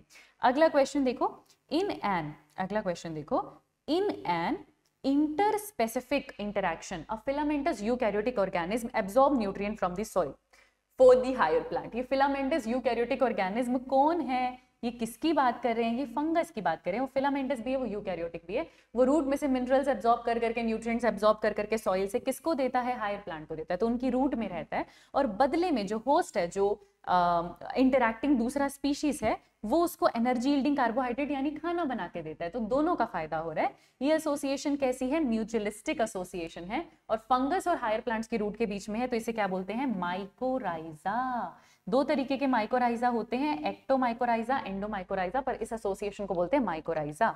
अगला क्वेश्चन देखो जरा. Pollinators and seed dispersers are offered reward by the plants in the form of dash and dash respectively. Pollinators और seed disperser की अगर मैं बात करूं, तो pollinator प्लांट को pollination करके देता है, बदले में प्लांट उसे क्या देता है? नेक्टर और pollen. Seed dispersers जब seed disperse करते हैं, तो बदले में उन्हें फ्रूट खाने को मिलता है ना, बदले में उन्हें फ्रूट खाने को मिल रहा है. तो दोनों केस में क्या क्या रिवॉर्ड आपके पास आ जाएंगे? अगर मैं पॉलिनेटर की बात करूं तो उन्हें मिलता है पॉलन और नेक्टर. तो यहां पर तो मैं लिख रही हूं कि उन्हें मिलेगा पॉलन प्लस नेक्टर. वहीं अगर मैं सीड डिस्पर्सर की बात करूं तो सीड डिस्पर्स करेगा जब फ्रूट फटेगा, तो उसको अंदर से क्या मिलेगा? फ्रूट खाने को मिल रहा है ना. तो उसके लिए रिवॉर्ड क्या हो जाएगा? Nutritious fruit. उसके लिए रिवॉर्ड क्या हो जाएगा? Nutritious fruit. बच्चे अगर आप ये बात रिकॉल कर पा रहे हो ना, कहीं से भी बिना ऑप्शन देखे आप रिकॉल कर पा रहे हो, तो सोचो आपका एनसीईआरटी कितनी स्ट्रांग है. आसपास भी पहुंच पा रहे हो ना, तो सोचो आपकी एनसीईआरटी कितनी स्ट्रांग है। ऑप्शन दिए जाएंगे तो आप कभी कंफ्यूज नहीं होंगे। अगर आपको लग रहा है ना कि हम तो एमसीक्यू वाले हमसे फिल इन द ब्लैंक्स क्यों करवा रहे हैं, ये उसके लिए करवा रहे हैं जब आप अक्सर कहते हो ना कि मैम 2 आंसर सही लग रहे होते हैं, समझ नहीं आता कौन सा सही होगा। होता है ना ऐसा कि 2 आंसर सही लग रहे हैं, क्यों? क्योंकि कॉन्सेप्ट क्लियर नहीं है। वो जो अड़ रहे हो ना वो यहाँ पर क्लियर हो जाएगा। अगर आप यहाँ आंसर कर पा रहे हो ना, आपको पता है बिना ऑप्शन देखे, तो आप कभी 2 ऑप्शंस में फंसोगे नहीं, कभी नहीं फंसोगे। अगला क्वेश्चन देखो, सिम्बायोटिक रिलेशनशिप है, किस किस के बीच में है ये सिम्बायोटिक रिलेशनशिप? फिग ट्री और वैस्प के बीच में। तो वैस्प जो है वो फिग फ्रूट को किसके लिए यूज करता है? एग ले करने के लिए यूज करता है ना। उसके डेवलपिंग सीड्स किसके लिए यूज करता है? कि जब उसके एग में से लार्वा निकलेगा तो वो उस पर फीड करेंगे, डेवलपिंग सीड्स पे फीड कर लेंगे, और बदले में वो क्या करता है? वो फिग को पॉलिनेशन करवा के देता है। तो उसको क्या क्या फायदा मिल रहा है? सबसे पहले तो उसने फ्रूट का यूज किया, फ्रूट का फ्लावर है तो वहां पे फ्रूट भी है ना, तो वो पॉलिनेशन तो करवा ही रहा है, साथ में वो उस फ्रूट का यूज कर रहा है। किसके लिए यूज कर रहा है? सबसे पहले तो ओविपोजिशन, एग ले करने के लिए, एग लेइंग या ओविपोजिशन के लिए यूज करता है। फिर उसमें से जो उसके लार्वा निकलते हैं उनको नरिशमेंट भी उसी में से मिल जाता है ना। तो एंड और डेवलपिंग सीड्स का वो क्या करता है? क्योंकि फ्रूट है तो उसके अंदर सीड्स भी होंगे, फ्रूट को तो आपने यूज कर लिया एग ले करने के लिए, जो अंदर उसके सीड्स हैं उसको क्या यूज करोगे? अपने लार्वा को न्यूट्रिशन देने के लिए। तो डेवलपिंग सीड्स को आप क्यों यूज करते हो? अपने लार्वा को नरिशमेंट देने के लिए, न्यूट्रिशमेंट देने के लिए, नरिशिंग लार्वास, नरिशिंग लार्वा, और बदले में वो क्या करवा के देता है? पॉलिनेशन। अगला क्वेश्चन देखते हैं जरा। नॉर्मल कंडीशन की अगर मैं बात करूं, नॉर्मल कंडीशन की अगर मैं बात करूं, dash and dash are the most important factors that can influence a population density. Population density को 4 चीजें अफेक्ट करती है, नेटैलिटी, मोर्टेलिटी, इमिग्रेशन, एमिग्रेशन। लेकिन नॉर्मल कंडीशन में जो 2 चीजें उसको अफेक्ट करेंगी वो एक नेटैलिटी है और दूसरा मोर्टेलिटी है। इमिग्रेशन, एमिग्रेशन स्पेशल केसेस के अंदर आते हैं। अगला क्वेश्चन देखो, एक्सपोनेंशियल ग्रोथ ऑफ पॉपुलेशन कब दिखता है? एक्सपोनेंशियल ग्रोथ तब होता है जब रिसोर्सेज अनलिमिटेड हो, और ये रियलिस्टिक नहीं है, क्योंकि रियलिस्टिक लाइफ में ऐसा कोई हैबिटेट नहीं है जिसके पास अनलिमिटेड रिसोर्सेज हो। इसीलिए रियलिटी में एक्सपोनेंशियल ग्रोथ नहीं होती, वो तब होती है जब रिसोर्सेज कैसे हो? अनलिमिटेड हो। तो आपने फिल इन द ब्लैंक्स भी कर लिया, बहुत बहुत बधाई। वापस लें इसको। हाँ चलो अगले क्वेश्चन पे चलते हैं। अब हम मैच टाइप क्वेश्चंस थोड़े से यहाँ पे सॉल्व करने वाले हैं। देखो जरा, कमेंसेलिज्म की बात करें तो कमेंसेलिज्म में एक का फायदा दूसरे को फर्क ही नहीं पड़ रहा, like C anemone and Clownfish, है ना। तो इसको हम किससे मैच कर देंगे? सी से मैच कर देंगे। मैं यहाँ पे लिखती भी जाती हूँ, 1 के लिए क्या हो जाएगा? सी। अमिन, क्योंकि ये प्लस और 0 है। अमेंसेलिज्म इज नेगेटिव एंड 0, एक का नुकसान हो रहा है दूसरे को पता भी नहीं चल रहा। नेगेटिव 0 आपको बी में दिया हुआ है, राइट, तो 2 आपके पास क्या हो जाएगा? बी। कंपटीशन क्या है? दोनों का नुकसान हो जाना, यानी नेगेटिव नेगेटिव, ये आपको किस में दे रखा है? डी में, तो 3 आपके पास क्या हो जाएगा? डी। प्रिडेशन में क्या है? एक का फायदा दूसरे का नुकसान, जो प्रे है उसका तो नुकसान हो जाएगा और जो प्रिडेटर है उसका क्या हो जाने वाला है? फायदा हो जाने वाला है। प्लस माइनस, तो ये आपको किस में दिया हुआ है? ए में, तो 4 आपके पास क्या हो जाएगा? ए। और म्यूचुअलिज्म में दोनों का भला होता है, प्लस प्लस, तो 5 आपके पास क्या हो जाएगा? ए। इससे सारी चीजें रिवाइज हो जाती हैं बेटा। अगला देखो, रिसोर्स पार्टीशनिंग में जो 5 वॉबलर्स थी, मैक आर्थर ने बताया था। कॉम्पिटिटिव एक्सक्लूजन प्रिंसिपल गोस का था, जो हमने कहाँ? गैलापागोस आइलैंड पे देखा था। स्ट्रगल फॉर एग्जिस्टेंस तो हमेशा से डार्विन बताते हैं, डार्विन की नेचुरल सिलेक्शन थ्योरी में ये आता है, तो ये हो जाएगा आंसर। आगे देखो, मैंगो ब्रांच, मैंगो की ब्रांच पे ऑर्किड रहता है, एपीफाइट की तरह रहता है, तो वो कमेंसेलिज्म है, वो पैरासाइटिज्म नहीं है। क्लाउन फिश सी एनिमोन के पास रहती है, वो कमेंसेलिज्म में आ जाता है। इग्रिट बर्ड कैटल, इग्रिट बर्ड कैटल के साथ रहती है, वो भी कमेंसेलिज्म के अंदर आ जाता है। और वेल की पीठ पे जो बार्निकल्स आपको दिखने को मिलते हैं, वो बार्निकल्स का भी फायदा हो रहा है वेल के साथ रहने पर, उनको कोई अटैक नहीं कर रहा, वेल को पता भी नहीं चल रहा, वो भी कमेंसेलिज्म के अंदर आता है। तो ये आपके आंसर्स हो जाएंगे, ये आपके आंसर्स हो जाएंगे। अगला क्वेश्चन देखते हैं जरा, आपको करेक्ट ऑप्शन बताना है ऑर्गेनिज्म और उसके इंटरैक्शन का। सबसे पहले म्यूचुअलिज्म, अब देखते जाओ। स्पैरो और सीड, स्पैरो ने सीड को खाया, तो स्पैरो हर्बीवर है, लेकिन तब भी वो जिसको खा रहा है उसके लिए वो प्रेडेटर है। तो स्पैरो और सीड किस में आता है बेटा? प्रिडेशन में आता है ना। एक ने दूसरे को खाया, ये प्रिडेशन में है, तो ये किस में आ गया? बी में। बी में 1 लिख दो, बी के साथ 1 आ गया। गोट और एबिंगडन टोटोवाइज, जहां पर आपका गोस का कॉम्पिटिटिव एक्सक्लूजन प्रिंसिपल लगता है, ये तो सीधा सीधा कॉम्पिटिशन है बच्चे, ये तो सीधा सीधा कंपटीशन है, सेम रिसोर्सेज के लिए लड़ाई हो रही है यहाँ पे। तो कंपटीशन किस में दे रखा है? डी में दे रखा है, तो डी को आप किससे मैच कर सकते हो? डी को आप 2 से मैच कर सकते हो। फ्लेमिंगोज एंड फिशेस, अब ये मैंने आपको बताया है, साउथ अमेरिका में कोस्टल एरियाज पे कुछ रेजिडेंट फिशेस रहती थी। विजिट करने वाले फ्लेमिंगोज आए, दोनों को सेम खाना खाना है, दोनों का सेम रिसोर्स है, ज़ूप्लैंक्टन, दोनों 2 डिफरेंट स्पीशीज हैं, पर क्योंकि सेम रिसोर्स है तो कंपटीशन करती हैं। तो फ्लेमिंगोज और फिशेस में भी आपको क्या देखने को मिलता है? कंपटीशन। क्या देखने को मिलता है? कंपटीशन, तो मैं इसको भी डी से मैच कर दूंगी।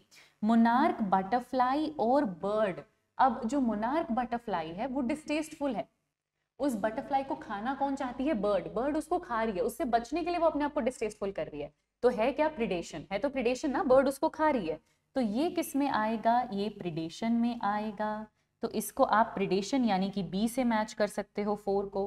हेज प्लांट और कस्क्यूटा, हेज प्लांट पे कस्क्यूटा पूरे एक्टोपैरासाइट की तरह रहता है, न्यूट्रिशन लेता है, खुद फोटोसिंथेसिस नहीं कर सकता, तो ये तो पूरा पूरा क्या है? पैरासिटिज्म, पैरासिटिज्म यानी कि सी, इसको आपको किससे मैच करना होगा? सी से मैच करना होगा।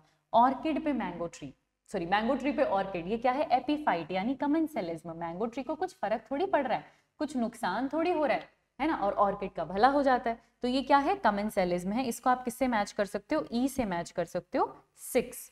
ह्यूमन और एस्कैरिस, एस्कैरिस क्या है? राउंड वर्म, हमारे अंदर रहती है, हम उसके होस्ट हैं, हमारी पैरासाइट है, तो ये क्या है? ये पैरासिटिज्म है, ये क्या है? ये पैरासिटिज्म है, यानी आप इसको किससे मैच करोगे? सी से मैच करोगे, तो 7 हो जाएगा।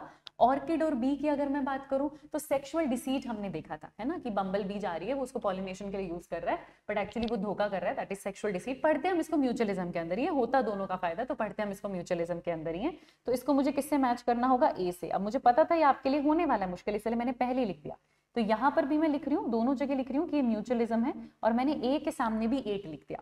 बैलेनस कैथामेलिस, ये आपने कॉर्नेल के फील्ड एक्सपेरिमेंट में पढ़ा, इनमें तो कंपटीशन है साफ साफ, तो ये किसका एग्जाम्पल हो जाता है बच्चे? ये कंपटीशन का एग्जाम्पल हो जाता है। आप डी को किससे मैच कर सकते हो? 9 से भी मैच कर सकते हो।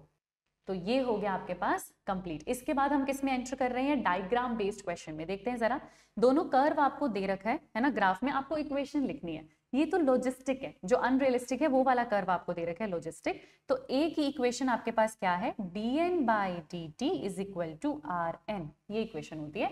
आप nt is equal to n0 into e की पावर rn भी बोल सकते हो, पर डिफरेंशियल इक्वेशन में यहाँ पे लिख दे रही हूँ। और b में क्या है? वो रियलिस्टिक कर्व है, तो उसमें कैरिंग कैपेसिटी आएगी, तो वहां पे dn by dt is equal to rn k minus n by k, ये आ जाएगा यहाँ पे आंसर। आगे देखिए जरा, अब आपको पता है पॉपुलेशन डेंसिटी को 4 चीजें अफेक्ट करती हैं, 2 चीजें हैं जो इसमें ऐड कर रही हैं इसलिए प्लस का साइन है, 2 चीजें जो इसमें से लेके जाती हैं इसलिए नेगेटिव का साइन है। जो ऐड कर रही है वो या तो किसी का बर्थ हो तो पॉपुलेशन डेंसिटी में ऐड होता है, या फिर कोई बाहर की पॉपुलेशन से निकल के आपकी पॉपुलेशन में आया हो, मतलब किसी ने इमिग्रेशन किया हो। नेगेटिव में या तो अब किसी की डेथ हो गई है ना, तो मोर्टेलिटी लिख सकते हो, डेथ रेट लिख सकते हो, या फिर क्या हुआ होगा? एमिग्रेशन, या फिर क्या हुआ होगा? एमिग्रेशन, यानी पॉपुलेशन से बाहर कोई गया है। ठीक है, सारी चीजें रिवाइज हो रही हैं अच्छे से। ग्रोथ स्टेटस बताना है, यहाँ पर आपको जो कर्व मिल रहा है दैट इज ट्रायंगुलर, यहाँ पर जो आपको मिल रहा है वो बेल शेप्ड है, और यहाँ जो आपको मिल रहा है वो घड़े यानी कि अर्न के समान है। तो ये जो ट्रायंगुलर आपको मिल रहा है, ये जो ट्रायंगल या ट्रायंगुलर आपको मिल रहा है, ये आपके पास कौन सी पॉपुलेशन हो जाएगी? ग्रोइंग पॉपुलेशन हो जाती है। ये जो आपके पास बेल शेप्ड आपको मिल रहा है, इस पॉपुलेशन को क्या कहते हैं? स्टेबल पॉपुलेशन कहते हैं। और ये जो आपको अर्न शेप्ड यहाँ पर मिल रहा है, इसको क्या कहते हैं? डिक्लाइनिंग पॉपुलेशन कहते हैं। इसको क्या कहते हैं? डिक्लाइनिंग पॉपुलेशन कहते हैं। 2 से 3 बार रिवाइज करवा चुकी हूँ, अगर ये नीट में आए तो गलती मत करना। तो पॉपुलेशन आपने पूरा यहाँ पर कंप्लीट कर लिया। अब हम करेंगे add a topic which is organism. करना ये भी है, छोड़ना नहीं है, पहले टॉपिक वाइज करते हैं। Indian father of ecology, father of Indian ecology बोलना चाहिए था वैसे, क्योंकि फादर ऑफ इकोलॉजी में आप ईपी ऑर्डम भी पढ़ते हो, आप रामदेव मिश्रा भी पढ़ते हो, पर मॉडर्न इकोलॉजी के लिए आप ईपी ऑर्डम पढ़ते हो, और वैसे इंडियन इकोलॉजी के लिए रामदेव मिश्रा पढ़ते हो। तो आंसर क्या हो जाएगा? बी। हैकल ने क्या दिया था? इन्होंने टर्म दी थी, इन्होंने टर्म इकोलॉजी इन्होंने दी थी, है ना, और टेंसली ने इकोसिस्टम उन्होंने दिया था। ठीक है, चलो ऑर्गेनिज्म एंड इट्स एनवायरनमेंट के क्वेश्चन हम थोड़े से कर लेते हैं। कौन सी interaction among organism is necessary for what? अच्छा, क्यों चाहिए? 2 ऑर्गेनिज्म को आपस में इंटरैक्ट आखिर करना क्यों है?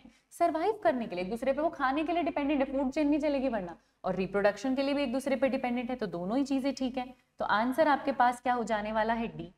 आगे देखो, इकोलॉजिकल हायरार्की की सबसे बेसिक, सबसे छोटी यूनिट एक ऑर्गेनिज्म होता है, और group of similar organism same species के पॉपुलेशन बनाते हैं, अलग अलग पॉपुलेशन कम्युनिटी बनाती है, कम्युनिटी से इकोसिस्टम बनता है, लैंडस्केप, बायोम और बायोस्फीयर। सबसे छोटी, सबसे जो बेसिक यूनिट होती है वो ऑर्गेनिज्म होती है। तो आंसर क्या हो जाने वाला है आपके पास? डी। अगला क्वेश्चन देखते हैं। Different biomes are formed due to annual variation in dash over the earth surface.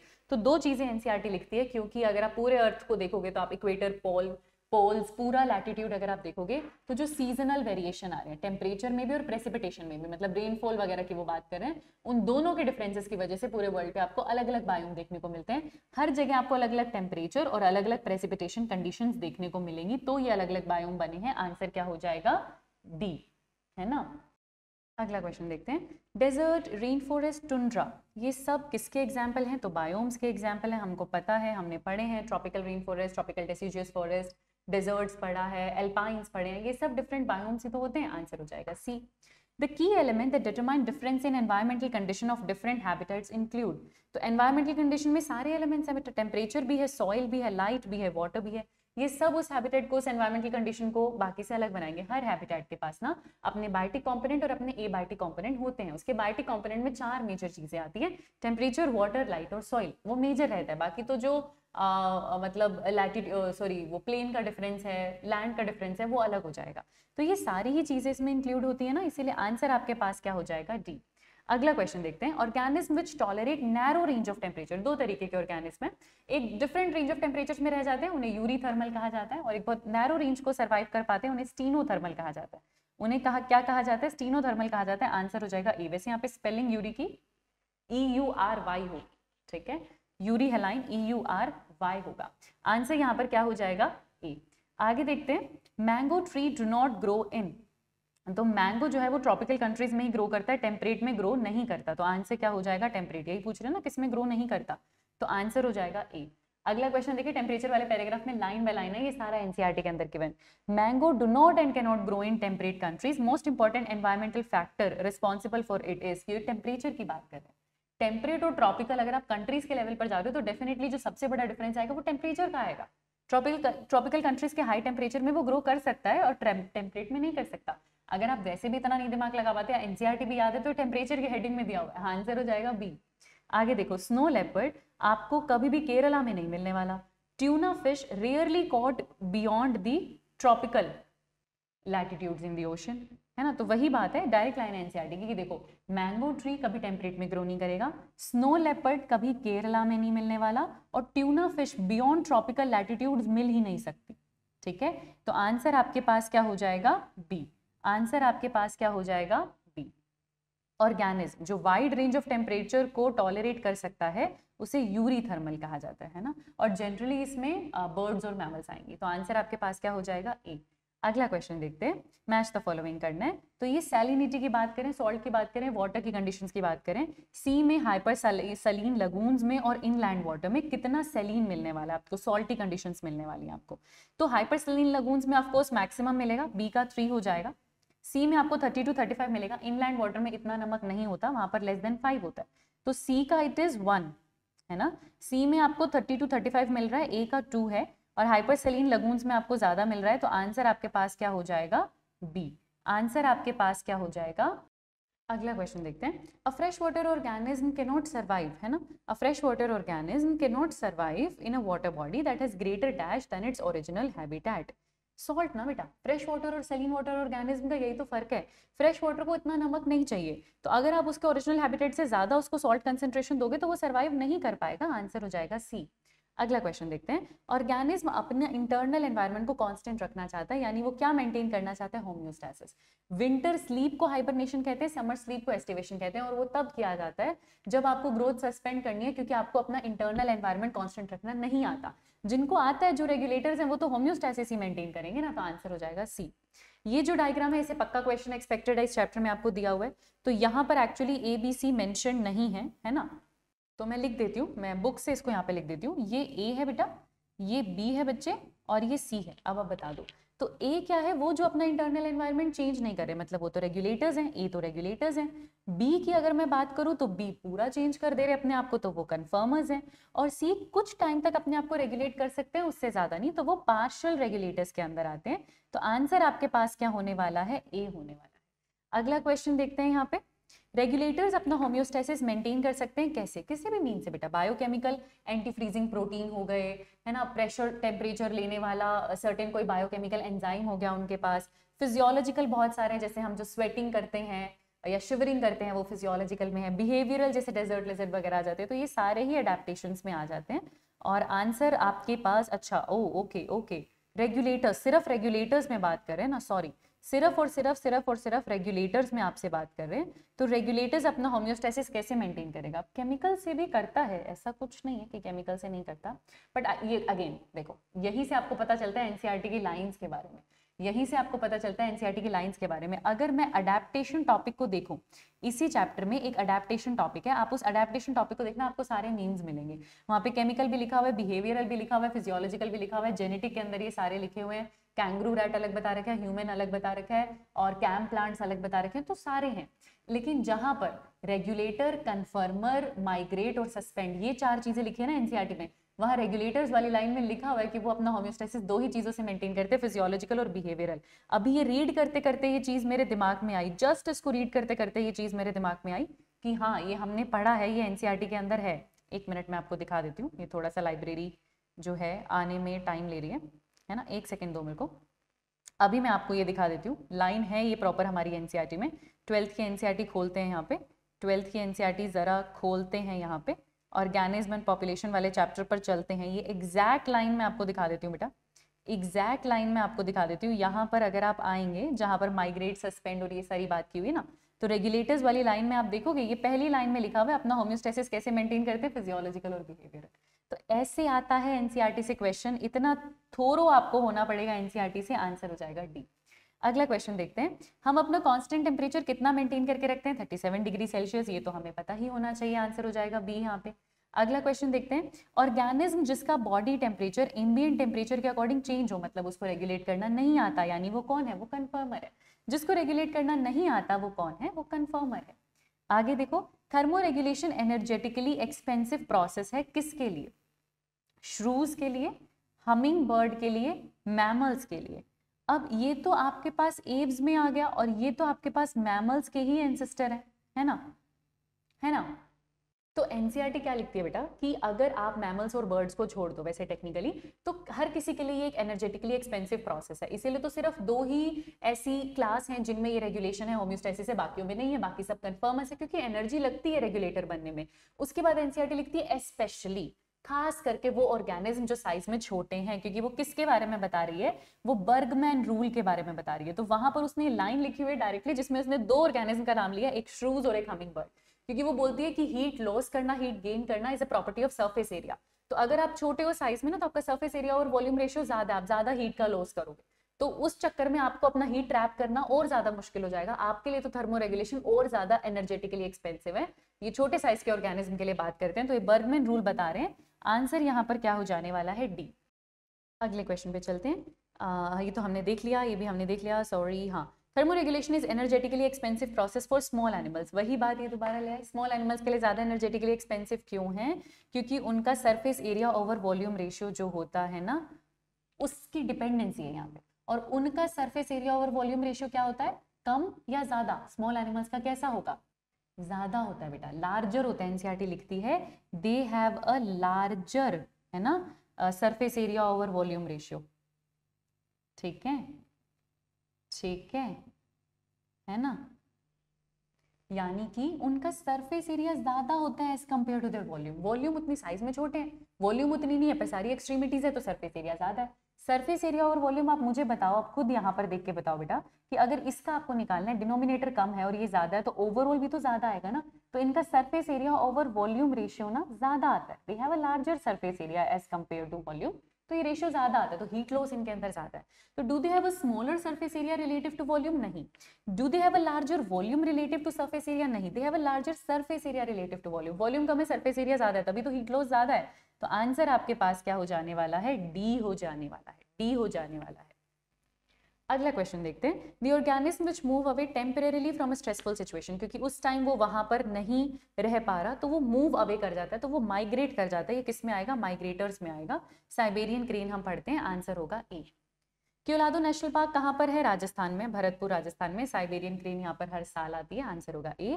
Suspended development आपको दिखाई देना, वो डायापोज में पढ़ते हो ना, वो डायापोज में पढ़ते हो, सस्पेंडेड ग्रोथ में। A stage of suspended development is known as diapause, directly NCERT की लाइन है, आंसर हो जाएगा ए।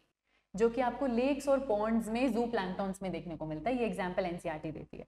विंटर स्लीप को हम हाइबरनेशन कहते हैं और समर स्लीप को हम एस्टिवेशन कहते हैं। ये भी आपको सस्पेंड वाले पैराग्राफ में लिखा हुआ मिल जाएगा, क्योंकि वो अपनी ग्रोथ को क्या कर रहे हैं, सस्पेंड कर रहे हैं, है ना। तो विंटर में अपनी ग्रोथ को सस्पेंड कर रहे हैं, सो जा रहे हैं लंबे टाइम के लिए, बॉडी फैट ऑक्सीडाइज कर रहे हैं, हाइबरनेशन। समर में it is known as aestivation. अगला क्वेश्चन देखते हैं यहाँ पे, बेयर क्या पोलर एरियाज में क्या करते हैं, हाइबरनेशन, क्योंकि वो सर्दी से बचना चाहता है। तो दो ऑप्शन है मेरे पास। जू प्लैंक्टन हमें पता है ग्रोथ सस्पेंडेड डेवलपमेंट जिसे डायापोज कहते हैं, उसका एग्जांपल जू प्लैंक्टन एनसीईआरटी में, तो बी का 4 हो गया। साइबेरियन क्रेन माइग्रेट करके भरतपुर में आती है क्योलादो नेशनल पार्क, ये 2 हो गया। और स्नेल में आपको क्या देखने को मिलता है, एस्टिवेशन। स्नेल में आपको क्या देखने को मिलता है, एस्टिवेशन, इसीलिए आंसर क्या हो जाएगा, B. Any attributes of the organism that enable them to survive and reproduce in its habitat is known as adaptation. ऐसा कुछ भी करना कि वो उस हैबिटेट में सर्वाइव कर पाए, रिप्रोड्यूस कर पाए, इसे ही हम क्या कहते हैं कि उनको अडेप्टेशन करनी आ गई है। कैंगरू रैट जो आपको अमेरिकन डेजर्ट में मिलते हैं, वो अपनी वाटर रिक्वायरमेंट को कैसे मीट करता है, फैट ऑक्सीडेशन करके। तो वो फैट का ऑक्सीडेशन कर रहा है ना। और ये आपको कौन से डेजर्ट्स में मिल रहा है, नॉर्थ अमेरिका के डेजर्ट में मिलता है। तो देखो कितना कितना अच्छे से चेक कर रहे हैं कि आपको एनसीईआरटी याद है या नहीं याद है। तो ये आपको नॉर्थ अमेरिका के डेजर्ट में मिलता है और ये इंटरनल फैट का ऑक्सीडेशन करता है, उससे इसको एनर्जी मिलती है। आंसर हो जाएगा बी। अगला क्वेश्चन देखते हैं। डेजर्ट प्लांट्स के पास एक स्पेशल फोटोसिंथेटिक पाथवे होता है, उसे हम कैम पाथवे कहते हैं। Crassulacean acid metabolic pathway, CAM pathway. Scotoactive stomata होता है कैम पाथवे, ताकि पानी का जो है नुकसान ना हो, और इनका स्टोमेटा खुलता भी रात में, ठीक है। आंसर हो जाएगा सी। जो डेजर्ट प्लांट्स होते हैं उनके पास कौन सा कैरेक्टर नहीं है, कभी भी ब्रॉड लीफ उनके पास नहीं होगी, उनकी स्टेम फ्लैटेंड है, वही फोटोसिंथेसिस कर रही है, क्यूटिकल थिक है, संकन स्टोमेटा ताकि पानी का नुकसान ना हो। लीफ जितनी बड़ी होगी, जितनी एक्सपोज होगी, ट्रांसपिरेशन ज्यादा होगा, इसलिए कभी भी उनमें आपको लीफ ब्रॉड नहीं मिलेगी, स्पाइंस के फॉर्म में देखने को मिलेगी। आंसर होगा ए। और ये सब अडेप्टेशन है बेटा। कोल्डर क्लाइमेट में जो मैमल्स होते हैं जनरली उनके ईयर और लिम्स छोटे होते हैं। एलन का रूल है, ये एलन का रूल है क्योंकि वो कहता था कि आपको हीट लॉस मिनिमाइज करना है और वो एक्सट्रीमिटी से हीट लॉस करेगा, तो उसको आपको मिनिमाइज करना है, इसलिए आंसर आपके पास क्या हो जाएगा, D. Desert lizard manage to keep their body temperature constant by. Desert lizard behavioural adaptation करती है, उसको गर्मी लगती है तो वो बरों में चली जाती है, उसको सर्दी लगती है तो वो धूप सेकने आ जाती है, सन बास्किंग करने आ जाती है। तो वो मूवमेंट करिए ना, बिहेवियरल पैटर्न में चेंजेस करिए। तो आंसर आपके पास क्या हो जाएगा, बी हो जाएगा। बहुत से मरीन एक्वेटिक होते हैं, marine aquatics, they live in high pressure, बहुत हाई प्रेशर में रहते हैं। तो उस हाई प्रेशर में सर्वाइव करने के लिए उनके एंजाइम्स उतने हाई प्रेशर में रहना जानते हैं। तो ये जो नेचर हुआ है तो बायोकेमिकल चेंज हुआ ना, बायोमोलिक्यूल आपने चेंज कर लिया, ऐसे एंजाइम्स ले आए जो हाई प्रेशर में रह सके। तो ये कौन सा वेरिएशन हो जाता है बेटा, ये बायोकेमिकल वेरिएशन हो जाता है। आंसर होगा ए। अगला क्वेश्चन देखते हैं। ऑल्टीट्यूड सिकनेस जो आपको हाई ऑल्टीट्यूड में मिलता है वो आपको क्यों मिल रहा है, क्योंकि वहाँ पे एटमॉस्फेरिक प्रेशर काफी कम है और वहाँ पे ऑक्सीजन की भी काफी कमी है। तो उसी से रिलेटेड है, हार्ट बीट बढ़ जाएगी, है ना, ब्लड सर्कुलेशन बढ़ जाएगा, ऑक्सीजन की एफिनिटी हीमोग्लोबिन के लिए कम हो जाएगी क्योंकि वहाँ पे ऑक्सीजन कम है और एटमॉस्फेरिक प्रेशर जो है वो बहुत बहुत लो है, ठीक है। असर्शन रीजन कर लेते हैं जरा। फिजियोलॉजिकल और बिहेवियरल मींस से ऑर्गेनिज्म होमोस्टेसिस मेंटेन कर सकता है, हाँ। जो ऑर्गेनिज्म ये शो करता है वो कन्फर्मर्स कहलाते हैं, नहीं वो रेगुलेटर्स कहलाते हैं, तो सी हो जाएगा। ये तो अभी हमने पढ़ा, कन्फर्मर्स वो होते हैं जिनको अपना टेम्परेचर मेंटेन करना नहीं आता। ऑर्गेनिज्म जो कि अपना थर्मल और ऑस्मोटिक बैलेंस मेंटेन नहीं कर सकते उन्हें हम कन्फर्मर्स कहते हैं, जो नहीं कर सकते उन्हें हम कन्फर्मर्स कहते हैं, सही बात है। थर्मो रेगुलेशन एक बहुत एनर्जेटिकली एक्सपेंसिव प्रोसेस है, खास कर लार्जर एनिमल्स के लिए नहीं, खास कर स्मॉलर एनिमल्स के लिए, क्योंकि उनका सरफेस एरिया और वॉल्यूम रेशियो बहुत ज्यादा होता है, तो हीट लॉस ज्यादा है, वो उसको ट्रैप नहीं कर पाते। तो ये लार्जर एनिमल्स के लिए थोड़ा ज्यादा डिफिकल्ट है, तो स्पेशली फॉर लार्ज एनिमल्स, नहीं सॉरी, स्मॉलर एनिमल्स के लिए ज्यादा डिफिकल्ट है। तो आंसर आपके पास क्या हो जाने वाला है, सी हो जाने वाला है। अगला क्वेश्चन देखते हैं। Shivering is an adaptation for low temperature. ठंड लग रही है तो आप शिवर करने लगते हो बॉडी हीट जनरेट करने के लिए, क्योंकि इससे आपकी बॉडी हीट वार्म, आपको काइनेटिक एनर्जी आती है, बॉडी वार्म होती है। ये रीजन भी एकदम करेक्ट है, इसलिए आंसर हो जाएगा ए, कि आपकी बॉडी को वार्म रखेगा। तो आंसर आपके पास क्या हो जाएगा, ए। होलिस्टिक अप्रोच एनवायरमेंटल इंटरैक्शन को एक्सप्लेन करती है, क्योंकि वो चाहती है कि एनवायरमेंट में सब इंटरैक्ट करके रहते हैं, तो किसी एक को मत मारो। All environmental factors are integrated with no limits of time and space. ऐसा तो नहीं बेटा, लिमिटेशन तो है, स्पेस की भी लिमिटेशन है, टाइम की भी, तभी तो कंपटीशन होता है। सब अनलिमिटेड होता तो हम लॉजिस्टिक वाले को रियलिस्टिक नहीं कहते, हम एक्सपोनेंशियल ग्रोथ को रियलिस्टिक कहते। तो उस वे में ये थोड़ा सा गलत हो जाएगा, तो असर्शन ट्रू, रीजन फॉल्स है, आंसर हो जाएगा C. Fill in the blanks करते हैं, फेवरेट है मेरा ये।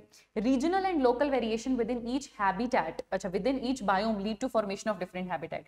एक बायोम में आपको अलग अलग रीजनल और लोकल वेरिएशन मिलने वाले हैं और उसी से आप अलग अलग हैबिटेट्स को बना लेंगे। N overwhelming majority dash of animals and nearly all plants cannot maintain a constant internal environment.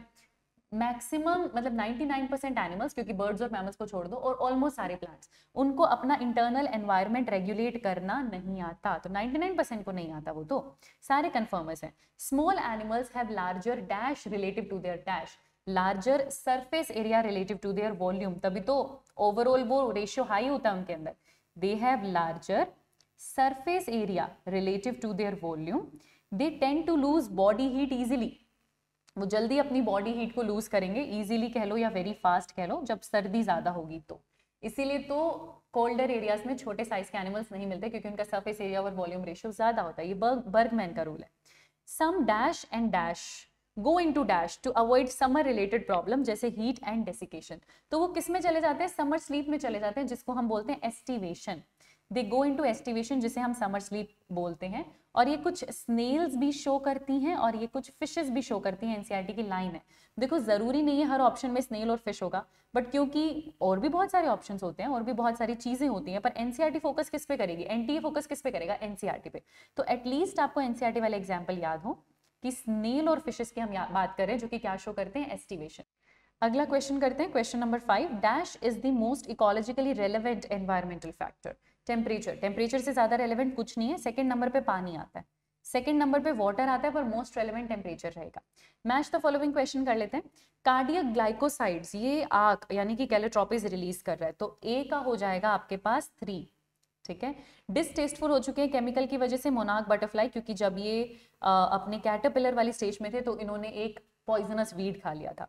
Thorns आपको डेजर्ट प्लांट्स यानी कि अकेशिया और कैक्टस में देखने को मिल जाएंगे, और बहुत सारे इंसेक्ट्स हैं जो कि कैमोफ्लैज शो करते हैं। तो ये हो जाएगा आपका आंसर। और इसके साथ आपने कंप्लीट कर लिया पूरी प्रैक्टिस। हमने जो एनसीईआरटी का टॉपिक नहीं था पर सिलेबस में है, हमने वो भी प्रैक्टिस किया, लेकिन हमने ज्यादा डिटेल में हमारे एनसीईआरटी वाले टॉपिक को समझा, सारे क्वेश्चंस हमने सॉल्व किए, बहुत बढ़िया तरीके से हमने एनसीईआरटी रिवाइज करी। मजा आया तो कमेंट सेक्शन में जरूर बताना। कितने मार्क्स सिक्योर किए ना वो लिखते जाना, क्योंकि अब हमको अपना ट्रैक रखना है कि हम कितने मार्क्स सिक्योर कर रहे हैं और कितना अभी हमारा गैप रह रहा है इंक्रीज करने के लिए। अगर आपको ये पीडीएफ चाहिए तो बेटा ये आपको t.me/anandmani001 पे मिल जाएगी। आपको जो पूरा सीक्वेंस है चैप्टर्स का वो भी आपको आनंद मनी वेबसाइट पे मिल जाएगा। आप हमारे साथ हमारे बैचेस में ज्वाइन कर सकते हैं, आप प्रतिज्ञा बैच को ज्वाइन कर सकते हैं, वहाँ पे पूरी ये क्लासेस चल रही हैं। और हम कल फिर से मिलेंगे एक नए एनसीईआरटी रिकॉल के साथ। प्रैक्टिस करते रहो, इस बार तो गवर्नमेंट मेडिकल कॉलेज लेके रहेंगे। Thank you so much and keep learning.